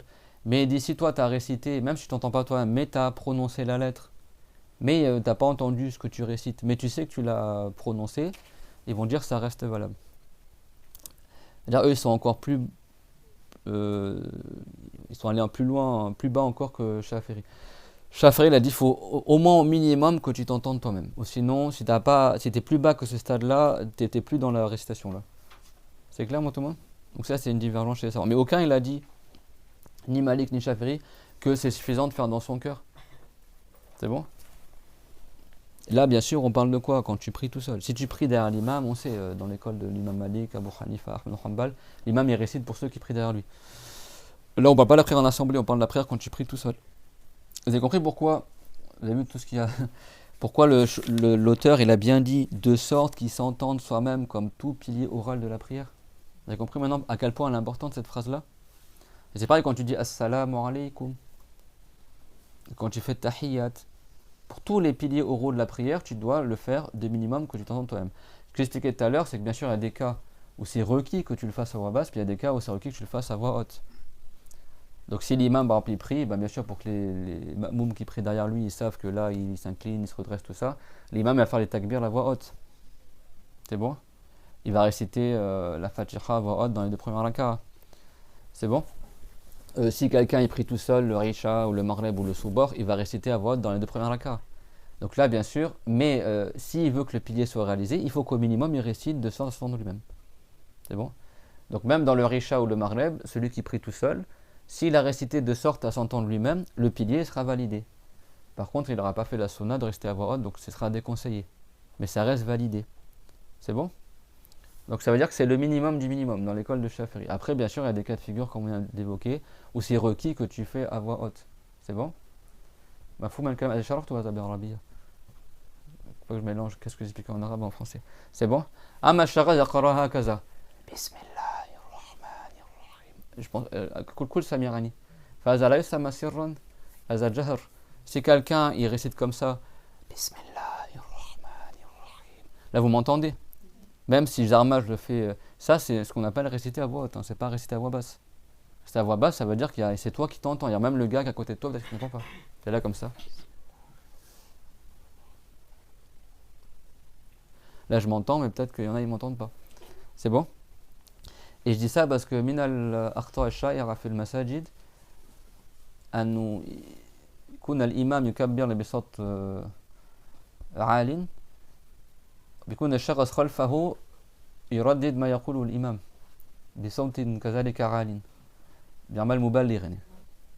المبلغ يؤتى به إذا كان مثلا مسافة كبيرة بين الإمام والمأمومين بحيث الصفوف الأخيرة ما عادوا يسمعون لا يعودون يسمعون الإمام فهنا تجعل مبلغا في الوسط يعني بحيث ينقل كلام الإمام إلى الصفوف التي لا يمكنهم السماع إلا بالمبلغ فهنا هذا المبلغ يرفع الصوت ليس مكروها أما إذا كان يرفع الصوت بلا حاجة فهذا مكروه يعني يكون هذا المبلغ كسائر المأمومين ليس مطلوبا منه أن يرفع الصوت ما في حاجة بالمبلغ الآن في ميكروفون الميكروفون لا سني ما بحاجة إلى مبلغ كن ميكرو واحد كمان مبلغ الله أكبر donc c'est quand tu pries en assemblée il n'y a que l'imam qui parle à voix haute. C'est bon, il récite la Fatiha à voix haute si c'est une prière à voix haute, comme la prière du Jumu'ah, l'Eid et les prières du Maghreb, Isha, Soubor. Et après, quand il passe d'un pilier à un autre, il dit Allahu Akbar, les takbirat qu'on a vu dans le cours d'un, il nous a rappelé. Sauf quand il se redresse, Samir Allahu liman hamida. Bon, ça vous le savez. Et le salam et le dit à voix haute. Et des fois, qu'est-ce qui se passe? Il y a une personne, des fois, qui est au premier rang. Et il arrive, l'imam, il fait Allahu Akbar. Après, il arrive Allahu Akbar. Tu vois, après, il récite Samir Allahu liman hamida. Rabbana wa lakal hamd. C'est ce qu'on appelle le muballigh en arabe. Le répétiteur, c'est bon? En fait, ça veut pas dire répétiteur à la base. Muballigh en arabe, c'est celui qui transmet la parole de l'imam. Ça, cette personne-là n'est pas au premier rang. Pourquoi? Parce que ceux qui sont au premier rang, ils entendent très bien l'imam. Ça, c'est dans le cas, dans le passé, où ceux qui n'ont pas les moyens technologiques, électroniques, pour transmettre le son de l'imam. Si tu as une mosquée, il n'y a pas de haut-parleur, il n'y a pas de micro. Donc le premier rang, il va entendre, deuxième rang. Peut-être à partir de la 10e rangée, les gens n'entendent plus très bien la parole de l'imam. Bah là, au 10e rang, tu mets une personne qui, lui, il entend l'imam, et il va répéter à voix haute ce que l'imam dit. Comme ça, les gens qui sont après le 10e rang, ils sont au courant de ce que l'imam dit. Et de sorte que si ce muballigh-là n'est pas là, les gens qui, à partir du 10e rang, par exemple, ils vont plus entendre du tout quand est-ce que l'imam il se redresse, tout ça. C'est clair? Donc ça, c'est ce qu'on appelle le muballigh. Ça, ils faisaient ça aussi dans les cours de religion. Hein. بالماضي حتى في مجالس علم الدين كان العالم يعطي الدرس وعندما يعني كان الناس بالمئات يحضرون المجلس فيجعلون مبلغين هكذا واحد يقف مثلا ل10 متر وواحد آخر فالإمام يملي حديثا ثم المبلغ يعيد الحديث وهكذا حتى يسمع الكل المجلس إن شاء الله يعني ما عاد كما كان. Dans le passé, les gens, des centaines de gens, ils allaient au cours de religion. Il n'y avait pas de micro. Donc l'imam, par exemple, il transmet un livre de hadith, il récite le hadith. Donc ceux qui, par exemple, là, ceux qui sont dans l'assemblée jusqu'à 10 mètres ou 5 mètres, ils entendent le hadith. Ceux qui sont plus loin, ils n'entendent pas, par exemple. Et ben, tu mets un gars qui a une voix forte à la fin du premier cercle, et lui, il va répéter à voix ce que j'ai dit. Et comme ça, toute l'assemblée, après, ils entendent. Ça, c'est ce qu'on appelle des muballigh. Ça se faisait aussi même pour les cours de religion, parce qu'avant, il n'y avait pas de micro, etc. Après, il y a des saints comme Ahmed al-Rifari, il donnait cours, même le sourd, il entendait, même ses élèves à des centaines de kilomètres chez eux, ils montaient sur le toit de la maison, ils suivaient son cours à distance. Ça, c'est des karamat, d'accord? On n'a pas atteint ce degré-là. Donc, ça, c'est une exception. C'est bon? Tu avais un sourd comme ça, il était sourd, il n'entendait rien du tout, mais quand c'était le cours d'Ahmed al-Rifari, là, il entendait, juste pendant le cours. Ça, c'est des saints du passé, d'accord? Que Allah nous accorde. Nous, on n'est même pas des savants, même pas des étudiants. Et bon, donc ça, c'est comme ça dans le passé. Et donc dans la prière, c'est pareil, parce qu'il n'y avait pas de micro. Aujourd'hui, tu as des micros dans les mosquées. Des fois, tu as l'imam, il dit Allahu Akbar, c'est retransmis dans tous les micros jusqu'à dehors. Et tu as le gars au premier rang, Allahu Akbar. Mais tout le monde a entendu que l'imam, il a fait le takbir. C'est-à-dire que toi, tu es en train de lever la voix dans la prière sans qu'il y ait un intérêt dans ça. Et le muballigh, s'il n'y a pas besoin de lui, il est comme tous les ma'moum. Hein. Il fait la prière comme tout le monde. Et donc lever la voix dans la prière alors qu'il n'y a pas besoin, c'est déconseillé. Et si tu perturbes les gens, c'est haram. C'est clair? Donc le muballigh, on l'utilise que s'il y a besoin. S'il n'y a pas besoin, le muballigh, ça peut être quelqu'un qui ne fait pas la prière aussi. Hein. Mais tu l'utilises parce que la voix de l'imam, elle ne porte pas jusqu'à les derniers rangs. Donc tu mets dans un endroit stratégique le muballigh, comme ça, lui, après, il retransmet la parole de l'imam pour ceux qui n'entendent pas. Et comme ça peut être 10 muballigh. Hein, si c'est une prière, sur des kilomètres de gens qui font la prière avec toi en assemblée, etc. Bah, tu as un muballigh. C'est vrai que si tu pries dehors, tu fais l'adhan et l'iqama dehors, il n'y a personne avec toi, et tu fais l'adhan et l'iqama, tu pries dehors, et ben il y a des milliers d'anges et de djinns musulmans qui prient avec toi en assemblée. C'est vrai que si vous priez dehors, faites le adhan et l'iqama, et les anges qui sont présents ou les djinns musulmans qui sont présents, bah, ils prient en assemblée avec vous. Et ça peut être jusqu'à des centaines de rangées, etc. Ça, c'est parmi les choses qui sont rapportées dans le hadith. Donc, quand tu fais appel à la prière, c'est recommandé vraiment de lever la voix. Pas tu cries, tu hurles, mais tu fais à voix haute, de sorte que ta voix, elle porte loin, quoi. Donc ça, mais ça, tu fais pas ça dans la prière, tu répètes ce que l'imam dit. Alors, en plus, maintenant, dans les mosquées, souvent, j'ai remarqué, ils mettent le muballigh au premier rang, mais tu crois que le premier rang, ils n'entendent pas ce que l'imam dit. Donc il va crier, il va casser les oreilles à tout le premier rang, alors que le premier rang, ils savent déjà ce que l'imam fait. Normalement, le muballigh, tu le mets à la fin, dans les dernières rangées, là où les gens ils commencent à ne plus entendre ce que l'imam dit. Et lui, il répète, et du coup, ça reporte le son comme ça. Mais s'il n'y a pas besoin, bah, c'est déconseillé que lui, il laisse la voix. Des fois, il y a des frères, ils s'enflamment, tu vois, ça fait genre... L'imam, Allahu Akbar, mais le gars, il est au premier rang. Sauf si vraiment l'imam, il n'a pas de voix du tout, et même le premier rang, ils n'entendent pas la voix, le muballigh, il répète. Mais surtout que maintenant, il y a des micros. Et tu vois, même dans les mosquées, il y a des micros, il y a quand même le gars qui fait Moubalir. Mais il y a le micro, tout le monde entend le micro. C'est bon? Donc là, le Moubalir, même si la prière, elle continue dans la rue et que le micro, il est... Bah là, dans ce cas-là, tu mets un Moubalir qui va retransmettre là où les gens n'entendent plus le micro. Ou sinon, c'est déconseillé. Et si ça perturbe les gens, c'est haram. C'est bon? Si ça perturbe les gens, c'est haram. Des fois, tu récites... Enfin, tu vois, le gars, il hurle à côté de toi, ça peut déranger. Parce que, et donc, comme je disais, si quelqu'un est pris en assemblée et il récite comme ça, Bismillahirrahmanirrahim, bah, vu que tu l'entends, il récite à voix, tu ne récites pas à voix basse. Même s'il murmure, mais il murmure fort en fait. D'accord? À voix basse, c'est-à-dire que de sorte, tu t'entends toi-même. Même si celui qui est à côté de toi, devant toi, il t'entende pas. C'est bon? Parce que dans l'école Chaféry, il faut que tu récites à voix basse même quand tu pries derrière l'imam. Ça, on verra après tout à l'heure ou peut-être la semaine prochaine, quand on fera la prière en assemblée. Donc, tous les piliers oraux, c'est comme ça. C'est bon? كل الأركان القولية لابد أن يأتي بقراءة بحيث يسمع نفسه. Vous avez vu là, tu as deux mots. Ces deux mots-là, si l'imam il l'a mis, l'auteur du livre il l'a mis dans le livre, c'est qu'il y a un intérêt derrière. Et ça, on le comprend des hadiths du prophète sallallahu alayhi wa sallam.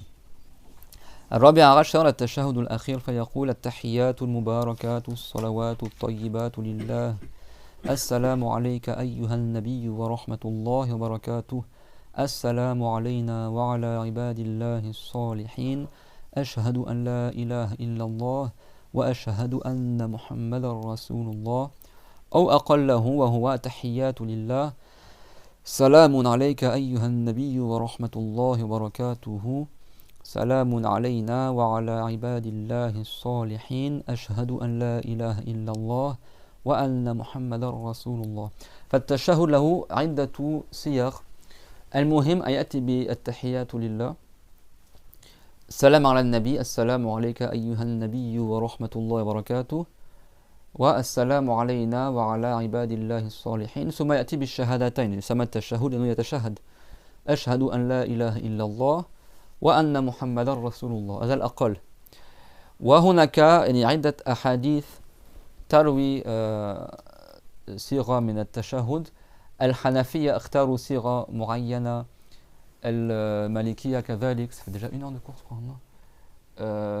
الحنفية كذلك والشافعية كذلك. كل الصيغ يعني صحيحة يعني. الإمام الشافعي اختار صيغة معينة.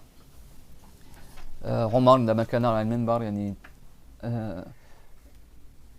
لقن الناس التشهد والصحابة كانوا يقولون كنا نتعلم التشهد من رسول الله صلى الله عليه وسلم كما نتعلم سورة من القرآن. Donc il y a plusieurs hadiths différents qui rapportent des tashahhuds différents. Le minimum c'est vraiment que tu dises at-tahiyyatu lillah. Les tahiyyat sont à Allah. Après tu dis le salam pour le prophète. Assalamu alayka ayyuhan nabiyyu wa rahmatullahi wa barakatuh. Après le salam pour nous et les gens vertueux, Assalamu alayna wa ala ibadillahi salihin. Après tu fais les deux shahada, on appelle tashahhud parce que tu fais le tashahhad en arabe, ça veut dire la shahada. Donc tu dis Ashhadu an la ilaha illallah et tu peux dire directement wa anna muhammadar rasulullah sans redire ashhadu. Et après l'invocation du prophète, ça c'est pas dans le tashahhud, c'est après. Donc ça c'est le minimum du minimum. Dans toutes les versions de tashahhud, tu trouves il y a ça dedans. Après, selon les versions du tashahhud, il y a des versions, ils vont dire par exemple tahiyat ou zakiyat, il y aura le mot zakiyat, il n'y aura pas le mot zakiyat, il y aura le mot barakat. Il y en a, tu vois, l'ordre il est différent, mais tu trouves toujours cette base là qu'on vient d'évoquer. D'accord? Ibn Umar, que Dieu l'agrée, lui et son père, quand il disait ashhadu an la ilaha illallah, il rajoutait wahdahu la sharika la. C'est pas rapporté, mais lui il le rajoutait. Et tu peux dire wa ashhadu anna muhammadan abduhu wa rasuluhu. C'est pas rapporté dans cette version là, mais tu peux le rajouter. D'accord? Ça c'est parmi les bidras que tu as le droit de faire parce que c'est conforme déjà à ce qui est rapporté dans les textes. Il y a d'autres textes où tu fais le témoignage comme ça, comme il le rapporte Al-Bukhari, mais c'est pas dans la prière. Mais c'est même si tu fais dans la prière, c'est pas grave. Ça reste conforme au texte. C'est clair, donc si quelqu'un il est malikite, il a appris autre que la version qu'on va voir aujourd'hui, c'est pas grave. S'il est hanafite, il a appris autre que la version qu'on a vue, c'est pas grave. Al-Shafiri, si je me rappelle bien, il a pris la version de Omar ibn al-Khattab, qu'il a dictée en étant sur le minbar. Et les compagnons, ils disaient, nous on a appris le tashahhud du prophète, le prophète il nous a récité le tashahhud, sallallahu alayhi wa sallam, tout comme il nous transmettait les sourates du Coran. C'est-à-dire que nous, tout comme le prophète il récitait, nous récitait avec lui pour apprendre la sourate, il faisait pareil avec le tashahhud. Donc quand tu enseignes à ton enfant la prière, tu lui enseignes à réciter la Fatiha, mais tu lui enseignes aussi à réciter le tashahhud. Donc tashahhud, pour qu'ils mémorisent bien les enfants, je leur dis, première phrase c'est at-tahiyyatu lillah. Tu dis que les tahiyyat sont à Allah. Donc bien sûr, si tu veux parler comme ça par ordre de mérite, tu cites Allah en premier. Après c'est qui? Après c'est le prophète Muhammad alayhi salam. Donc tu passes salam au prophète. Assalamu alayka ayyuhan nabiyyu wa rahmatullahi wa barakatuh. Parce que les enfants ils se mélangent des fois. Ils disent assalamu alayna ou assalamu alayka. Donc moi je leur dis d'abord tu sais qui le meilleur? C'est Allah. Donc tu dis at-tahiyyatu lillah. Après c'est le prophète Muhammad alayhi salam parmi les créatures. C'est le meilleur des créatures. Il dit assalamu alayka ayyuhan nabiyyu wa rahmatullahi wa barakatuh. En général les enfants ils savent passer le salam. Assalamu alaykum wa rahmatullahi wa barakatuh. Bah là je dis assalamu alayka, que le salut soit sur toi, ayyuhan nabiyyu, ô toi le prophète, wa rahmatullahi wa barakatuh, ainsi que la miséricorde de Allah et sa bénédiction. On va expliquer tout à l'heure les mots tashahhud. Et après, en dernier, tu passes salam pour toi, pour nous, et les gens vertueux. Assalamu alayna, alayna c'est sur nous, alayka c'est sur toi, c'est bon? Et alayhi c'est sur lui. Donc assalamu alayna, que le salut soit sur nous, wa ala et sur ibadillahi salihin, les esclaves vertueux de Allah. C'est bon? Une fois que tu as dit que le tahiyyat est à Allah, que tu as fait le salam au prophète, le salam sur nous les gens vertueux, et bien après tu dis le témoignage. Ashhadu an la ilaha illallah wa ashhadu anna Muhammadan Rasulullah. Ou tu peux dire directement, c'est-à-dire je témoigne, il n'y a qu'un seul Dieu, c'est Allah, et je témoigne que Muhammad est le messager de Allah. Ou alors tu peux dire je témoigne, il n'y a qu'un seul Dieu qui est Allah, et que Muhammad est le prophète de Allah. Tu n'es pas obligé de répéter ashhadu. Et au lieu de dire assalamu alayka, tu peux aussi dire salamun alayka, salut à toi, salut à nous. Salamun alayna, salamun alayka, c'est valable. Je dis assalamu alayka ou salamun alayka, c'est valable. Même quand tu passes salam à quelqu'un, tu peux dire salam si tu as envie. Tahiyyatuhum fiha salam.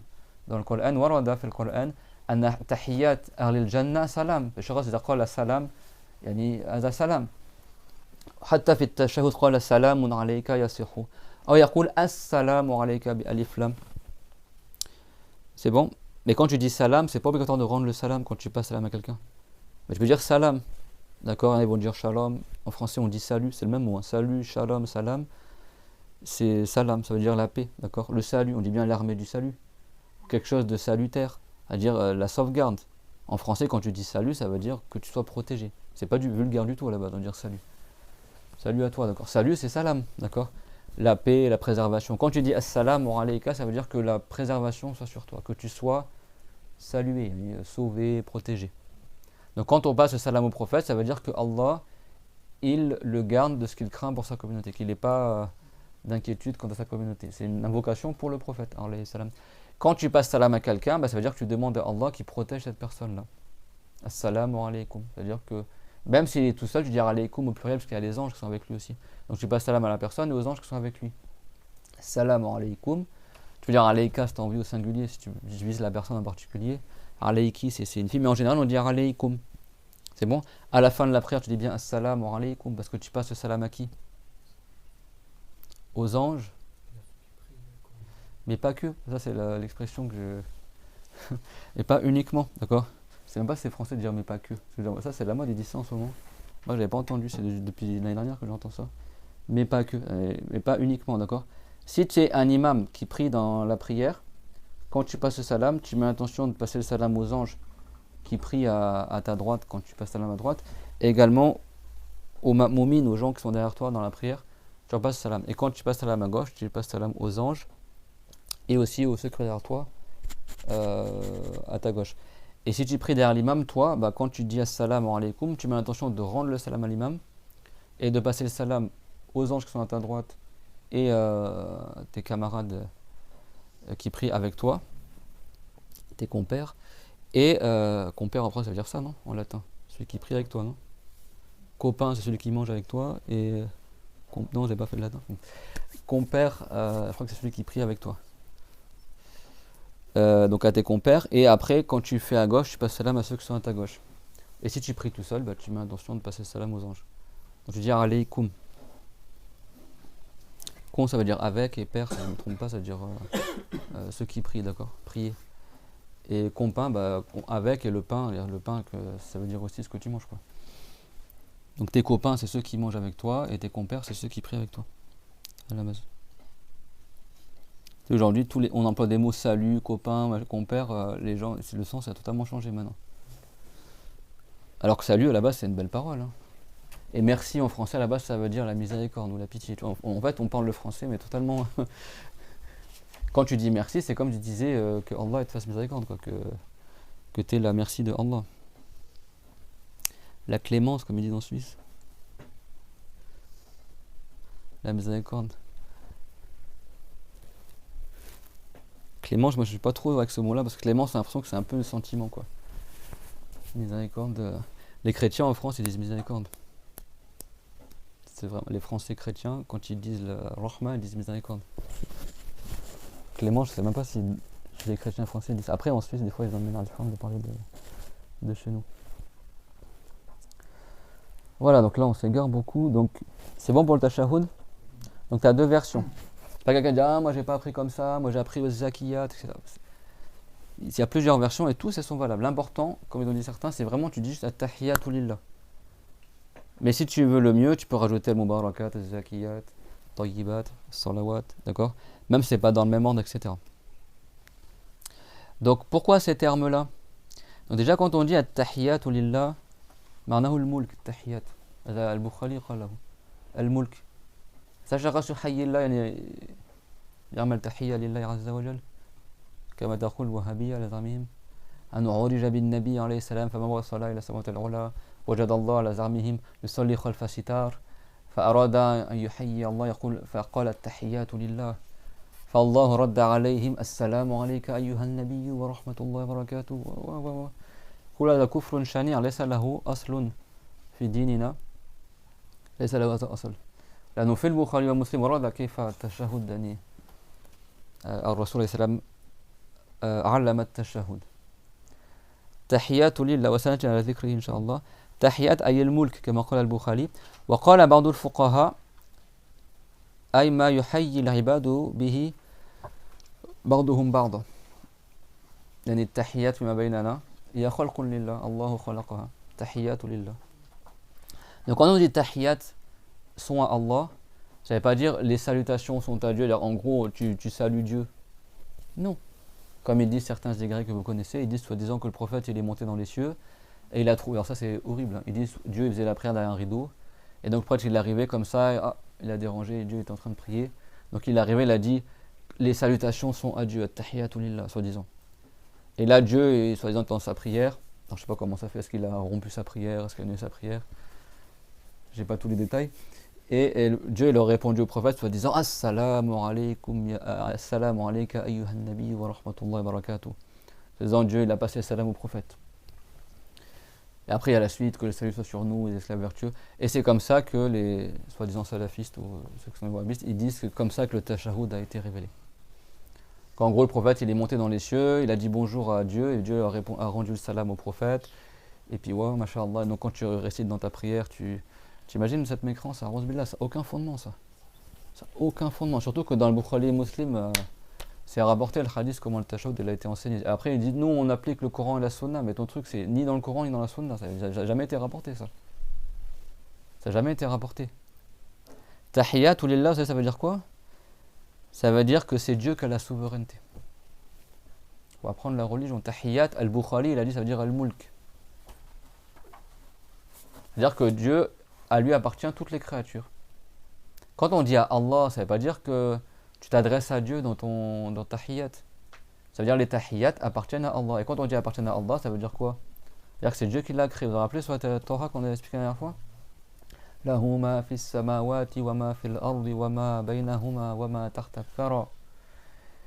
Il a dit subhana, à Dieu appartient ce qu'il y a dans les cieux, ce qu'il y a dans la terre, ce qu'il y a entre les deux et ce qu'il y a sous la terre. Et si tu parles à voix haute, certes Allah il sait ce que tu dis à voix basse et encore plus caché que cela.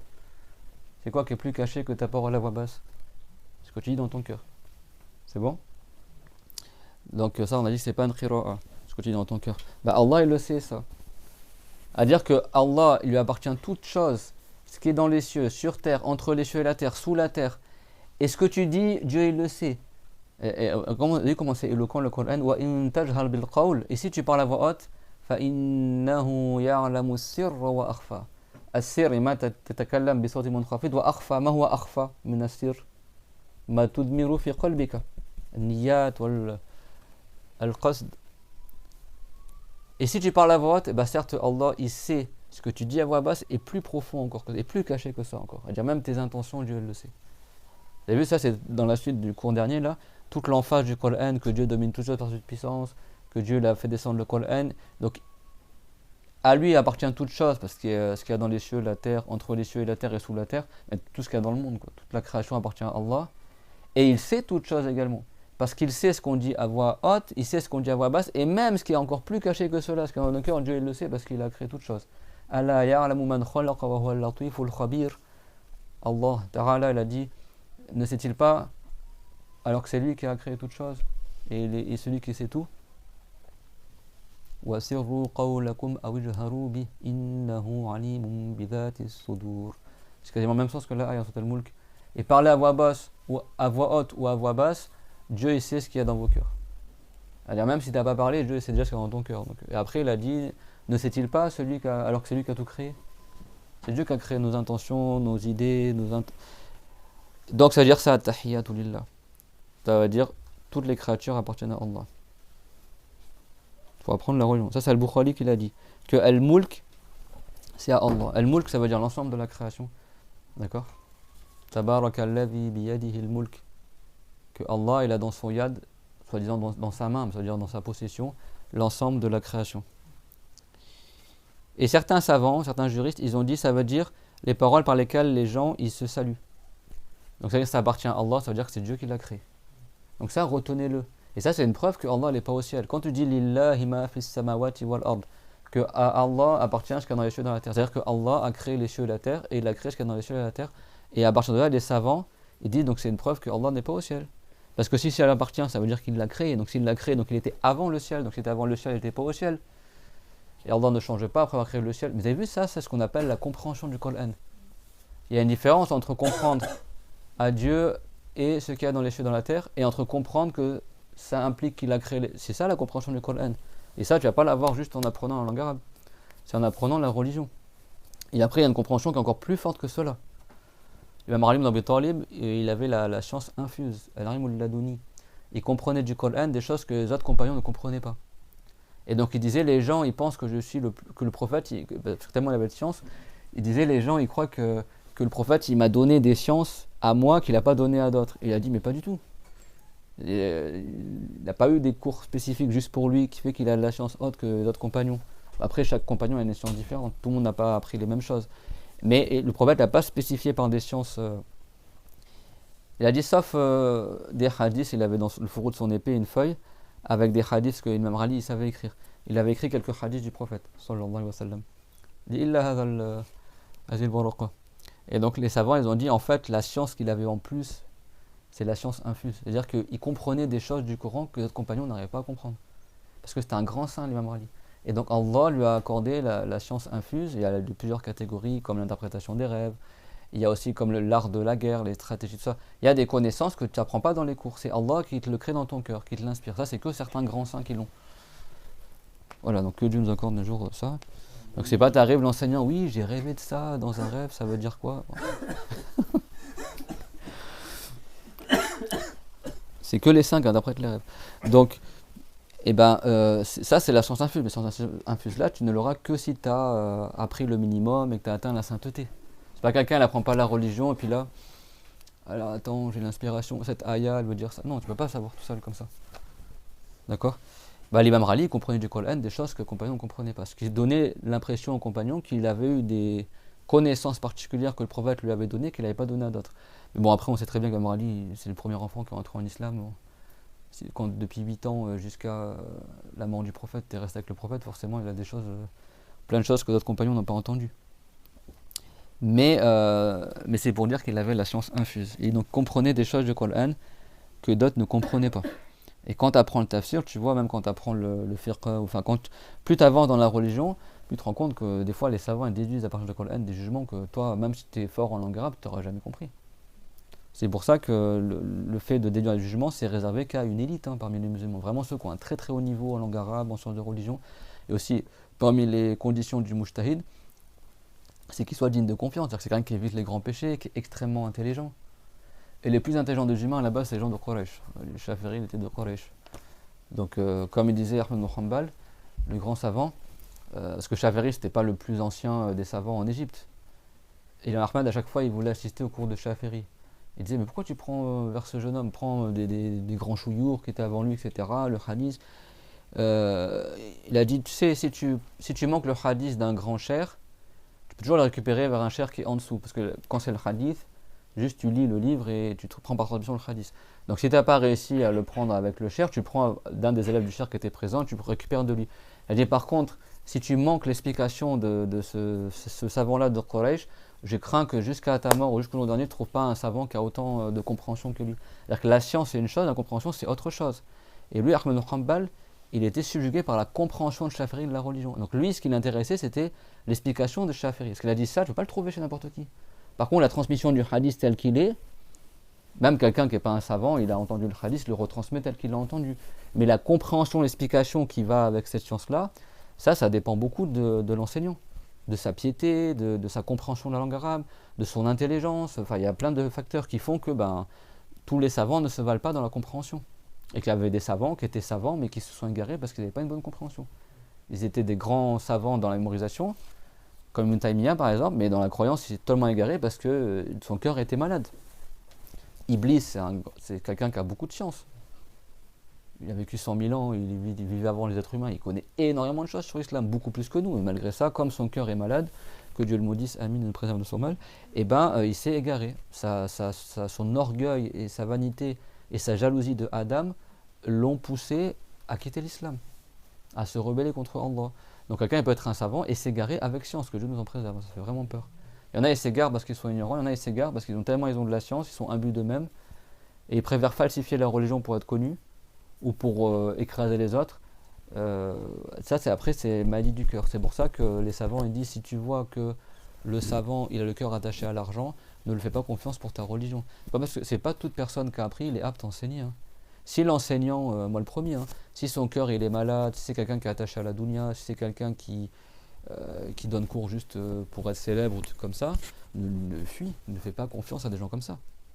Le mec il va te falsifier un jugement religieux juste pour être célèbre, tu vois, tu lui as posé une question, il va répondre sans science juste pour montrer qu'il est un grand savant, alors qu'en fait il parle sans science.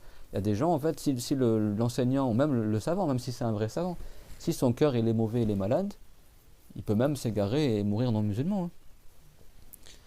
La science c'est pas suffisant, la compréhension c'est autre chose. Quand tu as de la compréhension, on a l'impression que tu as plus de science. En fait c'est de la compréhension qui font fleurir la connaissance que tu as. Ça sublime la science que tu as déjà. Mais cette compréhension-là, elle naît également des connaissances que tu as en langue arabe, en tafsir, etc. Et dans l'islam, en fait, plus tu apprends, plus tu te rends compte qu'en fait, il y a des règles, il y a des lois, il y a des choses. Après, il y a toujours une logique derrière sous-jacente qui font que après, tu comprends beaucoup de choses. Et après, ça te facilite aussi l'apprentissage et l'enseignement. Et l'imam Rali, c'est comme ça qu'il était aussi, outre toute la science qu'il avait. Donc, al-Bukhari, l'itahiyat, ça veut dire al-mulk. Et certains ont dit c'est les salutations que les gens ils se font les uns vers les autres. Donc ça appartient à Allah, c'est-à-dire que c'est Dieu qui le crée. Donc at-tahiyatu lillah, vous avez vu, ça ne veut pas du tout dire que tu arrives, tu te dis bonjour à Allah, comme ils disent les autres là. Déjà, si quelqu'un il fait la prière, tu vas pas le déranger en disant bonjour. Donc selon eux, là c'était le Seigneur des mondes qui priait, toi tu arrives. C'est n'importe, déjà c'est nul de croire ça, mais je veux dire, même eux dans leur logique à eux. Si le prophète il fait la prière, tu vas arriver, tu vas dire at-tahiyat pour le prophète en pleine prière. C'est-à-dire que ces gens-là, c'est une incohérence sans nom, quoi. C'est n'importe quoi. Donc là, on va expliquer la version complète. Tahiyatu al-mubarakat. Al-mubarakat, laysa sifatan lit-tahiyat.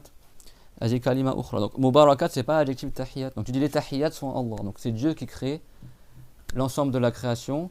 Ou alors, c'est Dieu qui crée les salutations qu'on se fait les uns les autres. C'est bon? Al-mubarakat. Comme on a al-baraka, ya ziyadatu fil khair.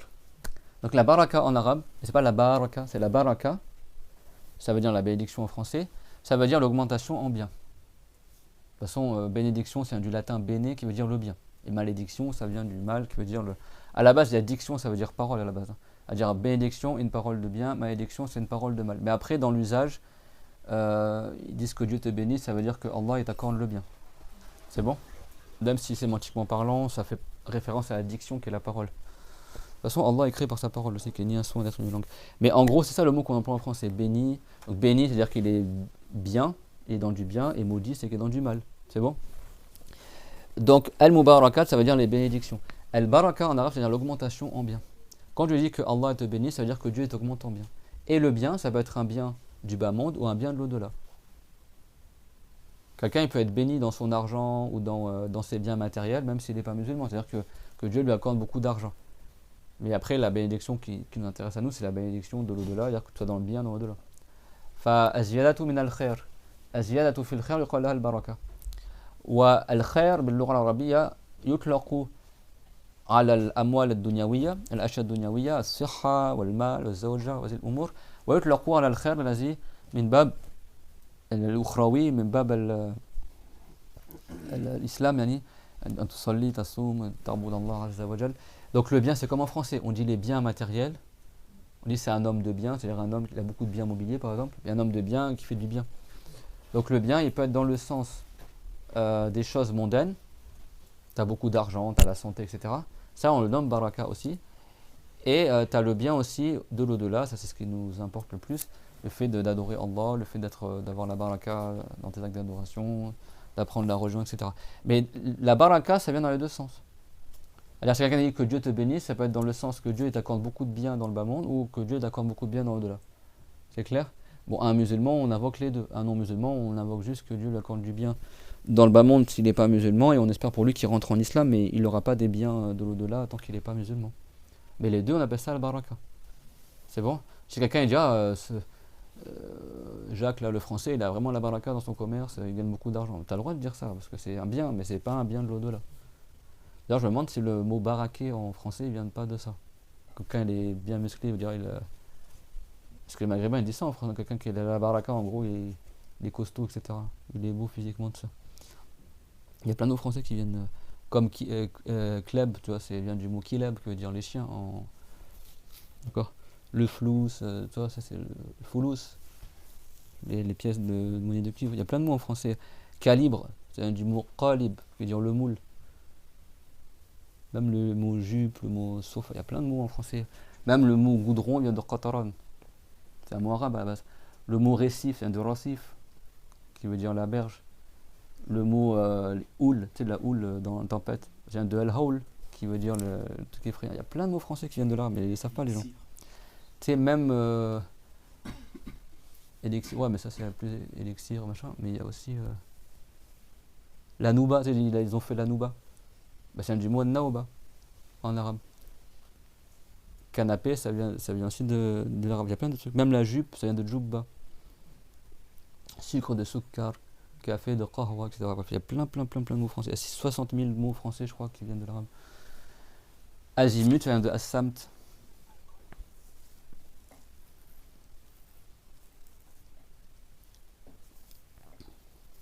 Voilà, donc c'est pour dire à quel point le français...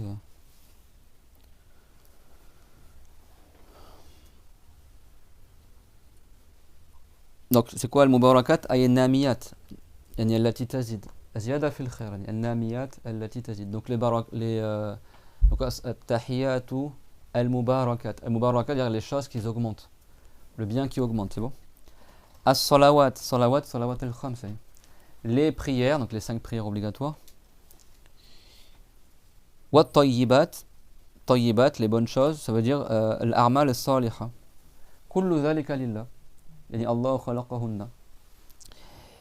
Et donc at-tayyibat, ça veut dire quoi? C'est-à-dire les œuvres de bien, les œuvres pieuses. Et après tu dis lillah. Ça veut pas dire, c'est pas un adjectif, hein, c'est pas at-tahiyyatu al-mubarakatu as-salawatu at-tayyibatu lillah. Ça veut pas dire les salutations qui sont bénies, les prières qui sont bonnes sont à Allah. Non, ça veut dire les salutations ou la création.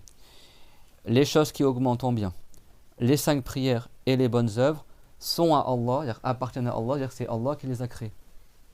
C'est bon? Lillah. Si tu veux faire simple, tu dis at-tahiyyatu lillah. C'est-à-dire l'ensemble de la création est à Allah. C'est bon? Après, Assalamu alayka ayyuhan nabiyyu, yani wa salamun ala rasul sallallahu alayhi wa sallam, wa ma'nahu talabul aman li ummatihi. يعني أن يسلم الله تعالى الرسول عليه السلام مما يخافه على أمته. Il doit aller au Rasul alayhi salam. C'est-à-dire que la paix de Allah soit sur toi, au prophète. C'est-à-dire que Allah il préserve le prophète quant au sort de sa communauté, les inquiétudes qu'il aurait. Alors le prophète après sa mort il est heureux, mais ça n'empêche pas d'invoquer pour nous s'il voit qu'il y a des malheurs chez nous, etc. Donc nous on demande à Allah Ta'ala que Dieu il préserve le prophète, qu'il le préserve des inquiétudes qu'il craint pour sa communauté.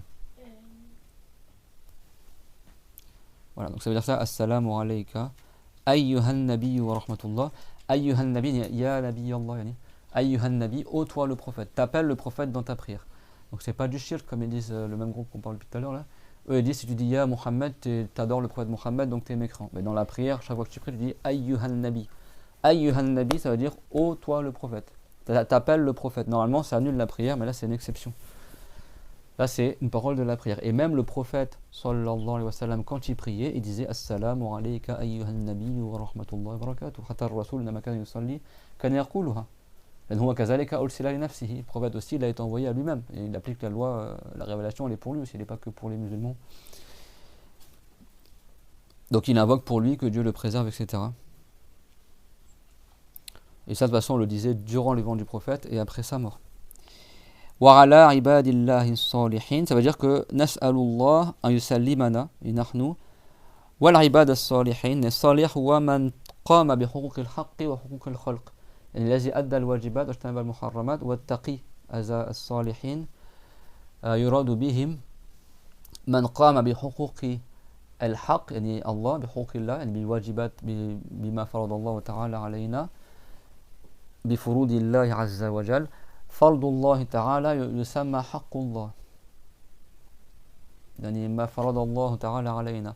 ما هو أعظم حقوق الله تعالى على عباده؟ الرسول عندما سأل معاذ ابن الجبل عندما كان على البعير معه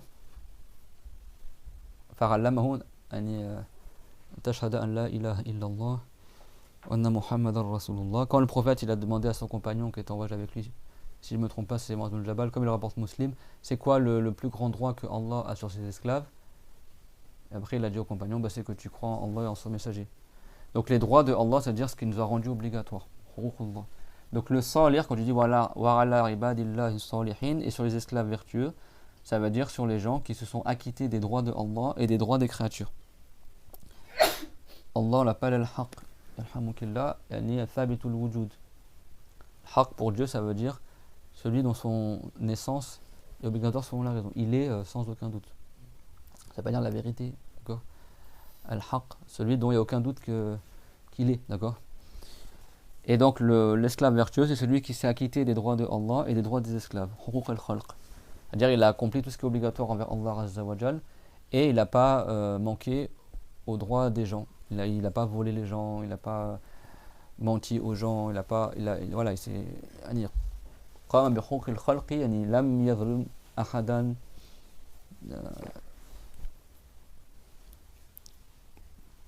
إلى غير ذلك. Donc ça c'est at-taqi, c'est le pieux, d'accord?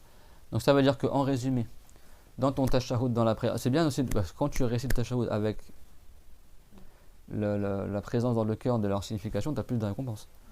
Plus de rester par cœur, savoir ce que tu dis.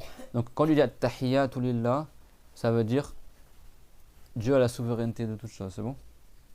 Donc at-tahiyyatu al-mubarakat, que c'est Dieu qui a créé les choses qui augmentent en bien. Salawat, c'est Dieu qui a créé les 5 prières. At-tayyibat, c'est Dieu qui crée les bonnes actions. Après tu dis lillah, c'est-à-dire c'est à Allah, ça veut dire que c'est Dieu qui l'a créé. Assalamu alayka ayyuhan nabiyyu, que Allah te préserve, ô toi le prophète, ça littéralement. Wa rahmatullah, et qui t'accorde sa miséricorde. Wa barakatuhu, et ses bénédictions. Et c'est bien, c'est bon. Assalamu alayna, que Dieu nous préserve à nous. Wa ala ibadillahi salihin, et qui préserve aussi les gens vertueux.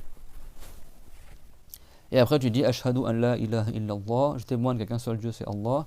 Wa ashhadu anna Muhammadar Rasulullah, et je témoigne que Muhammad est le messager de Allah. Ça, c'est la formulation complète. Si tu veux faire le minimum, tu dis At-tahiyyatu lillahi salamun alayka. Je ne dis pas As-salamu, je dis juste salamun. C'est valable aussi. Mais pas pour la fin de la prière. À la fin de la prière, tu dis Assalamu alaykum. Mais pour le tashahhud, tu peux dire Salamun alayka ayyuhan nabiyyu wa rahmatullahi wa barakatuh. Salamun alayna wa ala ibadillahi salihin. Ashhadu an la ilaha illallah wa ashhadu anna Muhammadan Rasulullah. Sans répéter le mot ashhadu. Ça, il est marqué dans vos livres, les deux versions, et dans le PDF pour ceux qui suivent sur le PDF. Alors si quelqu'un nous demande, il dit oui, mais alors c'est quoi alors la vraie histoire du tashahhud si c'est pas le truc qui raconte les autres? Eh bien c'est que à l'époque quand les compagnons faisaient la prière, tout comme ça rapporté dans le Bukhari et Muslim, sallallahu ala Muhammad wa ala jami'in nabiyyin, il y en a qui faisaient le tashahhud dans la prière. Mais qu'est-ce qu'ils disaient dans le tashahhud? Ils disaient Assalamu ala Allah, Assalamu ala Jibril, Assalamu ala Mikaïl. Il disait que le salam soit à Dieu. Il disait le salam est à Dieu. Le salam est à Jibril. Le salam est à Mikaïl. Et le salam, il préférait citer aussi des noms de compagnons qui étaient des saints. Le salam est sur un tel, le salam est sur un tel. Et donc le prophète, il a entendu. Parce que bien sûr, les compagnons, comme on a dit, les piliers oraux de la prière, on les récite de sorte qu'on s'en souvient. Le prophète, il a su qu'ils disaient ça dans leur tashahhud. Donc le prophète, après la prière, il a dit La taqulu, kana as-sahaba, kama warada fi al-Bukhari wa Muslim. في أول الأمر كانوا يقولون في الصلاة بعضهم يقول في صلاته السلام على الله السلام على جبريل السلام على ميكائيل السلام على فلان وفلان. كانوا يسمون بعض الأولياء من الصحابة. فالرسول عليه السلام عرف ذلك فقال صلى الله عليه وسلم لا تقولوا السلام على الله فإن الله هو السلام. يعني السالم من كل النقصان. يعني له أكثر من معنى كلمة السلام. ولكن قولوا التحيات لله etc. إلى آخره. ثم قال ولا تقولوا السلام على جبريل على ميكيل قولوا السلام علينا وعلى عباد الله الصالحين فتكونوا بذلك سلمتم على كل عباد الله الصالحين بدون أن تعدد الأسماء ou كما قال عليه الصلاة والسلام. Donc le prophète il a su que certains compagnons dans la prière ils disaient ça, que le salam est à Allah, le salam est à Jibril. Alors bien sûr le mot salam il a plusieurs sens en arabe. Et donc le prophète alayhi salam il a dit ne dites pas le salam est à Allah parce que Allah parmi ses noms parfaits il y a as-salam. C'est bon? Bien sûr le nom de Allah as-salam a une autre signification que le salam qui est la préservation. Quand on dit que Allah il est as-salam comme il le dit Zakaria al-Ansari dans le livre parce que ça c'est parmi les invocations que tu fais quand tu vois la Kaaba, tu dis Allahumma anta as-salam wa minka as-salam fahayyina rabbana bis-salam. C'est-à-dire oh Allah tu es as-salam et c'est de toi que vient le salam alors accorde-nous le salam. Ça veut dire, oh Allah, tu es as-salam, celui qui n'a aucun défaut. De toi vient le salam, c'est toi qui accordes la préservation. Fahayyina rabbana bis-salam, alors accorde-nous la préservation. Donc le mot salam, des fois ça veut dire la salutation, des fois ça veut dire la préservation. Pour Allah, c'est un nom de Allah. Ça veut dire celui qui n'a aucun défaut, c'est-à-dire qui n'a aucune caractéristique des créatures. Comme il a dit Zakaria al-Ansari, il a expliqué cette ayah, cette parole plutôt, et il a dit c'est celui qui salima min kulli nuqsan, celui qui n'a aucun défaut. C'est bon? Ça veut dire que Dieu l'est préservé, c'est-à-dire que Allah il n'a aucun défaut, il n'est pas concerné par les attributs des créatures qui sont des défauts pour lui. Tout ce qui nous caractérise à nous, la couleur, la forme, tout ça, ce sont des défauts pour Allah. Allah ne ressent pas ce qu'il a créé, donc il n'a aucun défaut. Tabaraka Jaddu Rabbina Dhul Jalali wal Ikram. Et donc le prophète, donc c'est ça qu'il vise, le prophète alayhi salam, il dit ne dites pas que le salam est à Allah, parce que Allah, il est as-salam, c'est-à-dire qu'on l'appelle as-salam. Et après, donc déjà tu commences pas en disant as-salamu ala Allah. Donc tu dis at-tahiyyatu lillah, c'est-à-dire que Dieu lui appartient les tahiyyat, etc. Et après il a dit, et ne dites pas le salam est sur Jibril, le salam est sur Mikaïl, le salam est sur un tel, et sur un tel, et sur un tel. Et il a dit, dites as-salamu alayna, et que Dieu nous accorde son salam, c'est-à-dire sa préservation, et sur tous les esclaves vertueux. Et donc il a dit, sallallahu alayhi wa sallam, si vous dites ça, bah, vous aurez demandé le salam, c'est-à-dire la préservation, pour tous les esclaves vertueux. Donc t'as pas besoin de dire Jibril, Mikaïl, Abu Bakr, Omar, Othman. Parce que eux dans leur prière ils citaient même des noms de compagnons. Ils énuméraient comme ça plusieurs compagnons. Le salam est à Jibril, le salam est à Mikaïl, le salam est sur un tel, le salam est sur un tel, c'est bon. Et donc c'est comme ça qu'ils ont appris le tashahhud. Et ça c'est un hadith sahih rapporté par Al-Bukhari et Muslim. Donc c'est ça la sunna. C'est pas ces menteurs-là qui te racontent que le prophète il est monté dans le ciel et Dieu est pris derrière un rideau et qu'après il est arrivé à Tahiyyatu lillah et Dieu il a dit Assalamu alayka. Enfin, ils te font une fable. Un truc totalement faux et inventé. Et après ils te disent nous sommes les seuls qui suivons le Coran et la sunna. Et quelle sunna tu suis toi? Sunna ça veut dire les hadiths. Ils n'étaient pas dans les hadiths. C'est clair mon tout le monde? الخامس عشر الصلاة على النبي وأقلها صلى الله عليه وسلم اللهم صل على محمد. Le 15e pilier c'est l'invocation en faveur du prophète et son minimum est de dire Allahumma salli ala Muhammad. ولا نقول صلي بالياء. صلي بالياء هذا خطاب للأنثى. الياء تأنيثني. هذا لا يليق.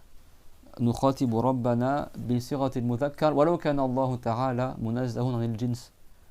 لكن أدبا مع الله مع خالقنا نخاطبه بصيغة المذكر. Donc le 15e pilier c'est l'invocation en faveur du prophète. C'est pas la prière sur le prophète. Tu pries pas sur le prophète, tu pries pour le prophète. Tu invoques Allah en faveur du prophète. Tu demandes à Allah qu'il augmente en degré en mérite le prophète Mohammed. C'est-à-dire ça, Allahumma salli ala Muhammad. C'est pas dire Allah prie pour le prophète Mohammed. Non, as-salat en arabe des fois ça veut dire l'augmentation en degré. De la part de Allah, Dieu il augmente en degré le prophète Mohammed. Sallallahu alayhi wa sallam. Ça veut dire aussi la miséricorde. Voilà, bon, on va pas trop détailler. Mais tu dis pas salli, d'accord? Mais quand tu dis salli, c'est comme disait oh Allah augmente le prophète, mais en arabe, quand tu fais une forme à l'impératif, donc bien sûr les invocations au chez de Allah, elles sont sous la forme impérative, injonctive, mais ça veut pas dire que tu donnes des ordres à Allah, vous savez ça. En arabe et en français c'est pareil aussi, on emploie des fois l'injonction dans le sens de l'ordre, des fois c'est dans le sens de la demande, des fois dans le sens de l'invocation. Bon, oh Allah guide-moi, ça veut dire que tu as donné un ordre à Allah. Mais bon, c'est sous la forme impérative. En arabe, c'est pareil. Et en arabe, en fait, selon le genre de la personne à qui tu t'adresses, si c'est un homme ou une femme, la terminaison, elle change. En français, ça ne change pas. Tu dis donne-moi ça, tu parles à un homme ou une fille, ça va toujours donne avec un E à la fin. En arabe, c'est comme si, c'est un rapprochement d'idée, c'est comme si quand tu parles à un garçon, tu dis donne-moi ça, et à une fille, tu devrais dire doni-moi ça, tu vois. Tu rajoutes un I à la fin prolongé. C'est bon? C'est juste pour passer un rapprochement. Donc, en arabe, si tu demandes à Allah, alors Allah, il n'est pas un homme ni une femme. Dieu, il n'est pas concerné par le genre. Mais par égard envers le Seigneur des mondes, quand on s'adresse à Allah, on s'adresse au masculin. C'est bon? Même si Allah, il est il n'a pas de genre, quoi. C'est bon, il n'est pas genré. Au niveau, je parle au niveau de ses attributs, c'est clair, tout le monde? Les créatures, elles ont un genre. Même dans les plantes, tu as la plante femelle, la plante mâle. Le genre, à la base, c'est l'appareil génital, quoi. C'est bon? Pour les humains, par exemple, etc. Les anges aussi sont pas genrés. Il n'y a pas mâle ou femelle, c'est les anges. Mais les anges, on parle d'eux en général au masculin. Et des fois, on parle le féminin, mais dans le sens du groupe. Parce que le groupe en arabe, il est féminin. C'est bon? Donc, ça ne veut pas dire que les anges sont féminins. Par contre, quand tu parles à Allah, tu parles au masculin. Parce que c'est considéré comme un rabaissement, tu parles au féminin. Donc, on ne dit pas salli, Allahumma salli ala Muhammad. Parce que salli, tu as le i prolongé à la fin. C'est comme si tu t'adressais à une fille, en fait. Donc, on dit salli, sans prolonger le i. Parce que le i, il est déjà là à la base. Mais le fait de le prolonger, tu rajoutes un ya en arabe qu'on appelle le ya du féminin. C'est bon? Parce que il fait la salat, en arabe on dit yusalli, d'accord?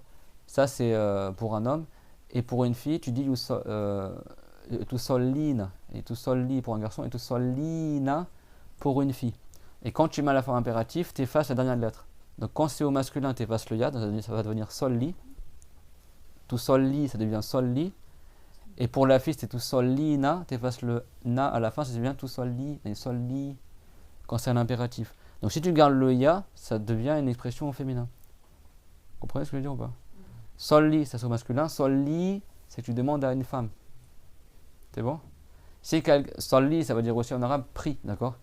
Donc si tu as un garçon, tu dis ya waladi solli, ça veut dire oh mon fils, fais la prière.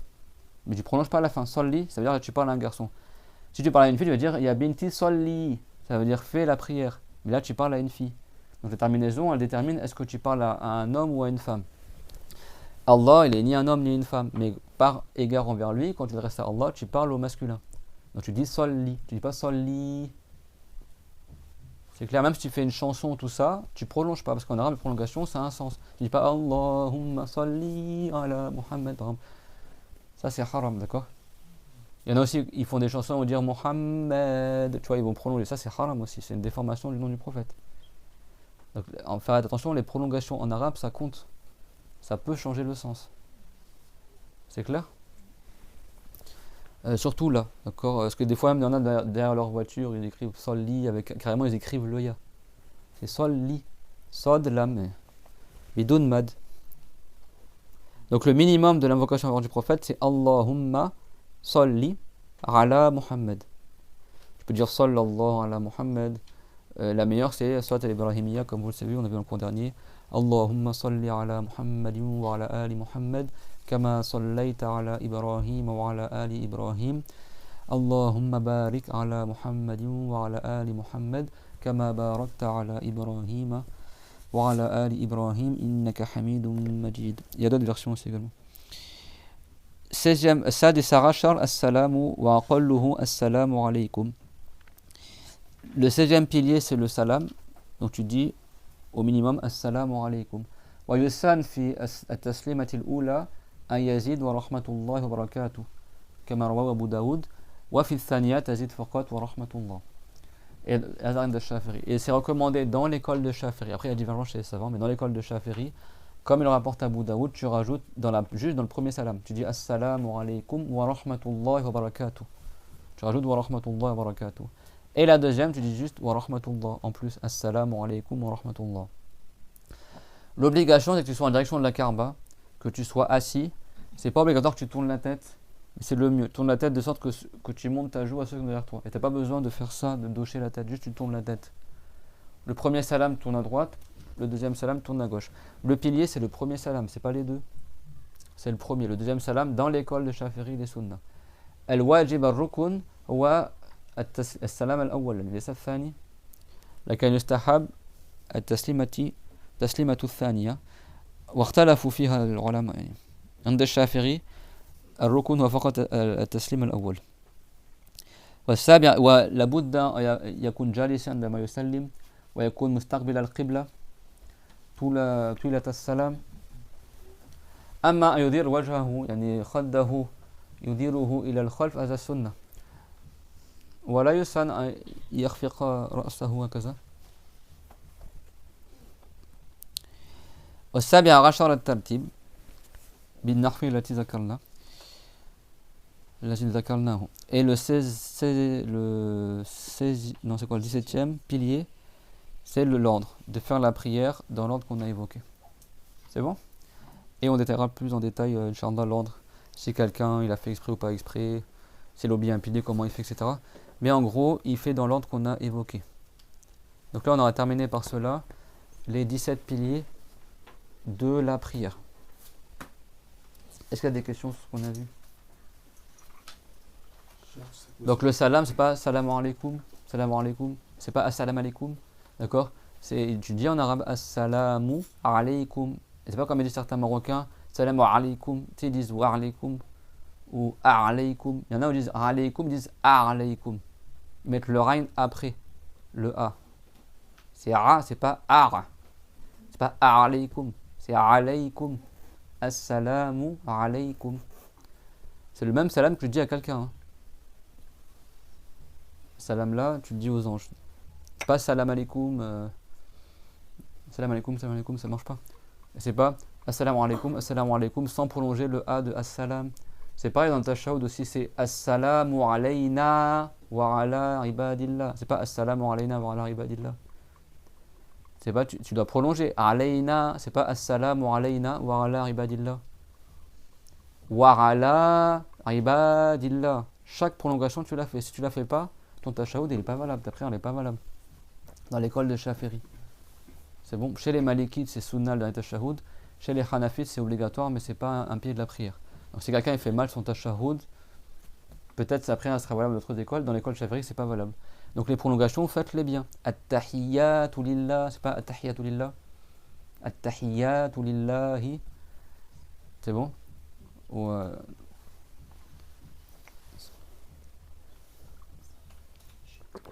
Surtout le alayna. Il y en a plein qui disent assalamu alayna wa ala ibadillah. Ils disent alayna, ils disent pas alayna. C'est bon?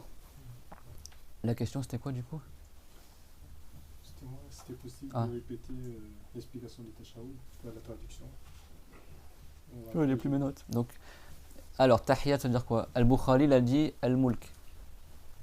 Al-mulk en arabe, ça veut dire soit l'attribut de Allah, la souveraineté, soit ça veut dire le royaume de Allah, ce qui appartient à Allah. C'est bon? Donc, on ne dit pas Allah lui appartient la souveraineté. D'accord? Donc, à Dieu appartient al-mulk et l'ensemble de sa création. C'est bon? Et certains savants, ils ont dit ça veut dire les salutations qu'on se fait les uns les autres. Ça, c'est pour at-tahiyyat, c'est bon? Après, il y a quoi? Al-Mubarakat. Al-Mubarakat, ça veut dire les choses qui sont bénies. Ça veut dire quoi béni? L'augmentation en bien. Donc Al-Mubarakat, ça veut dire les choses qui augmentent en bien. En arabe, on dit Al-Namiyat. C'est ça que dans certaines versions, c'était Az-Zakiyat. Az-Zakiyat, c'est le même sens que Mubarakat. Hein. Az-Zakat, ou en arabe, ça veut dire aussi l'augmentation en bien. Az-Zakat, il y en a de noumou. Fait bandir riwayat. Là, ça dit Az-Zakiyat ou Lillah. Tu vois, il y a toujours Lillah. Il y en a, ils vont dire quoi? At-Tahiyyat ou Lillah, Az-Zakiyat ou Lillah. Tu vois? Même si tu dis Lillah après chacun, c'est valable, ou tu dis Lillah à la fin. C'est bon? Donc, Al-Mubarakat, ça veut dire les choses bénies, les choses qui augmentent en bien. Ça, c'est Al-Mubarakat. Al-Namiyat. Les choses qui augmentent, mais en bien. Après, il y a As-Salawat. As-Salawat, ça veut dire les 5 prières obligatoires. As-Salawat, littéralement les prières. C'est bon, les 5 prières obligatoires. Et At-Tayyibat, ça veut dire les bonnes, c'est-à-dire les bonnes œuvres. Lillah, sont à Allah, ça veut dire que c'est Allah qui les a créés, ça appartient à Allah. Donc Tahiyyat, ça veut dire quoi? Les enfants? Tahiyyat, ça veut dire quoi? Ça veut dire soit Al-Mulk, soit les salutations qu'on se fait mutuellement. Allez, après il y a quoi? Al-Mubarakat. Les choses qui sont bénies. Les choses qui augmentent en bien, d'accord? Après il y a quoi? As-Salawat. Les 5 prières. Et après At-Tayyibat. C'est-à-dire que si quelqu'un il est nouveau converti et il prie selon Shafiri, il doit quand même faire le nouveau tashahhud. Donc si c'est pas le dire en arabe, il le traduit en français. Toute la prière dans l'école de Shafiri, autre que la Fatiha, tu traduis en français. Si t'es nouveau, tu sais pas parler l'arabe, tu fais tout en français. Bon, tu vas passer, les gens vont regarder bizarrement dans la mosquée, mais c'est valable. Dans l'école Shafiri, tu traduis. Sauf la Fatiha, comme c'est du Coran et c'est un miracle, le miracle se traduit pas. Vous avez vu, même dans ça, si le Coran il pouvait se traduire, bah, plus forte raison, il aurait été traduit pour la prière. Bah, même là, les savants ils ont dit tu traduis pas parce que c'est le Coran, c'est un miracle. Donc il n'y a que pour la Fatiha où tu remplaces par d'autres ayats du Coran, et si tu peux pas, par du dhikr. Et si tu peux pas, bah, tu restes le temps de rester la Fatiha dans l'école de Shafiri. Tu récites pas la Fatiha parce que tu peux pas traduire. Mais la parole Allahu Akbar, tu traduis Dieu est grand. D'accord? Bah, le tashahhud, comme c'est un pied de la prière dans l'école de Shafiri, si quelqu'un n'a pas encore appris à le réciter en arabe, il le dit en français. Bah, du coup, là, tu es content de connaître la signification. Donc, tu vas dire quoi? Tu vas commencer, tu vas dire les salutations des gens, ou par exemple l'ensemble de la création, les salutations, les choses qui augmentent en bien, les 5 prières et les bonnes œuvres appartiennent à Dieu. Tu veux vraiment tout en français quoi. Et après tu vas dire quoi? As-salam. Tu vas dire que le salut soit sur toi ô prophète, que le salut de Allah soit sur toi ô prophète, ainsi que sa miséricorde et ses bénédictions, que le salut soit sur nous, ainsi que sur les esclaves vertueux. Je témoigne qu'il n'y a qu'un seul Dieu, c'est Allah, et je témoigne que Mohammed est le messager de Allah. Ô Allah, augmente en degrés et préserve le prophète Mohammed ainsi que les gens pieux de sa communauté, par exemple. Et voilà, tu as fait le tashahhud et l'invocation du prophète. Et le salam, c'est pas le faire, bah, tu vas dire que le salut soit sur vous, ainsi que la miséricorde de Allah et ses bénédictions, que le salut soit sur vous, ainsi que la miséricorde de Allah. Et voilà, la prière en français. Salam kazalika yutarjimu idha ma kana. Tu vas dans la mosquée, Dieu est grand. Après tu commences. Après bon, tu récites pas. Dieu est grand. Après tu te prosternes. Dieu accepte la louange de celui qui le loue. Dieu est grand. Dieu est grand. Dieu est grand. Après à la fin de la prière, les salutations sont à Dieu, ainsi que les choses qui augmentent ton bien, ainsi que les 5 prières, ainsi que les bonnes œuvres. Salut à toi, ô prophète, ainsi que et la miséricorde de Dieu et ses bénédictions. Salut sur nous, ainsi que les esclaves vertueux. Je témoigne qu'un seul Dieu, c'est Allah. Je témoigne que Mohammed est le prophète de Allah. Ô Allah, élève en degré le prophète Mohammed et préserve-le, ainsi que les pieux de sa communauté, ou que les pieux. Et après, salut à vous, ou que Dieu vous préserve. Enfin, salut, c'est dans la préservation là-bas. Hein. Si tu dis juste salut sur vous, ça marche en français. Hein. C'est le sens à la base. Hein. Salut, c'est la préservation. Et tu veux vraiment reformer, tu peux dire que la préservation de Dieu soit sur vous, ainsi que sa miséricorde, et ainsi que ses bénédictions et sa miséricorde, que le salut de Dieu ou que la préservation de Dieu soit sur vous. C'est bon?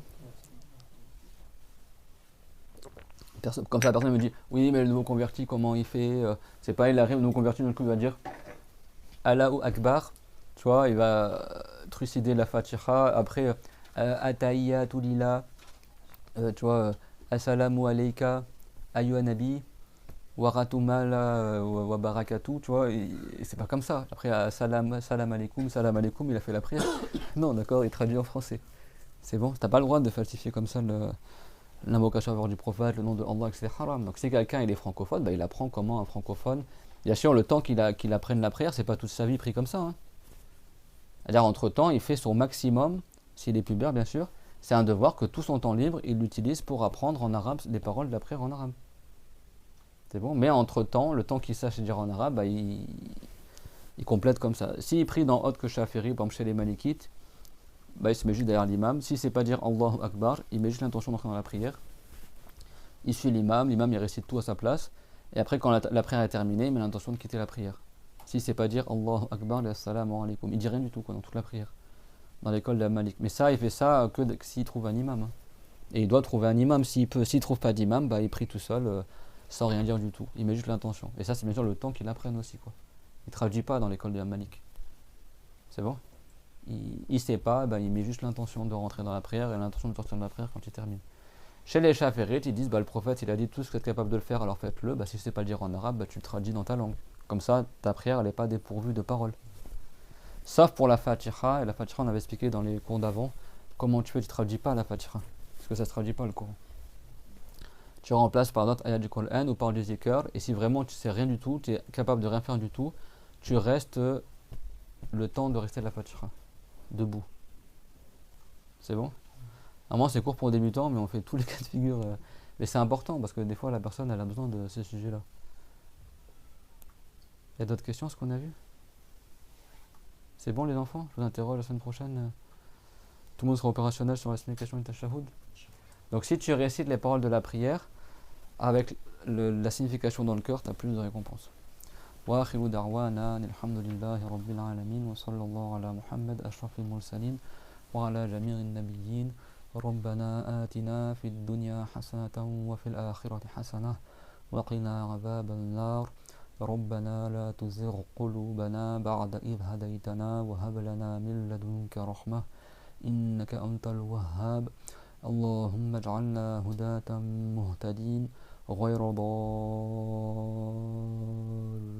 ولا مضلين اللهم افضح المنافقين واضرب الظالمين بالظالمين واخرجنا من بين أيديهم سالمين مطمئنين يا الله اللهم ارزقنا حجا مبرورا وسعيا مشكورا وعملا متقبلا اللهم زدنا علما جميعا اللهم زدنا جميعا علما يا الله يا كريم اللهم زدنا علما وفقها وفهما للقرآن الكريم وحفظه يا الله يا كريم اللهم فقهنا في الدين اللهم اهد من ضل من أهلنا من معالفنا اللهم اهد بنا من ضل من أهلنا من معالفنا اللهم اهد بنا من ضل من أهلنا من معالفنا وقنا شر ما تخوف وعافنا ومرضانا من سيء الأسقام واغفر لنا وللذين سبقونا بالإيمان اللهم اجز عنا محمدا خير الجزاء وسائر النبيين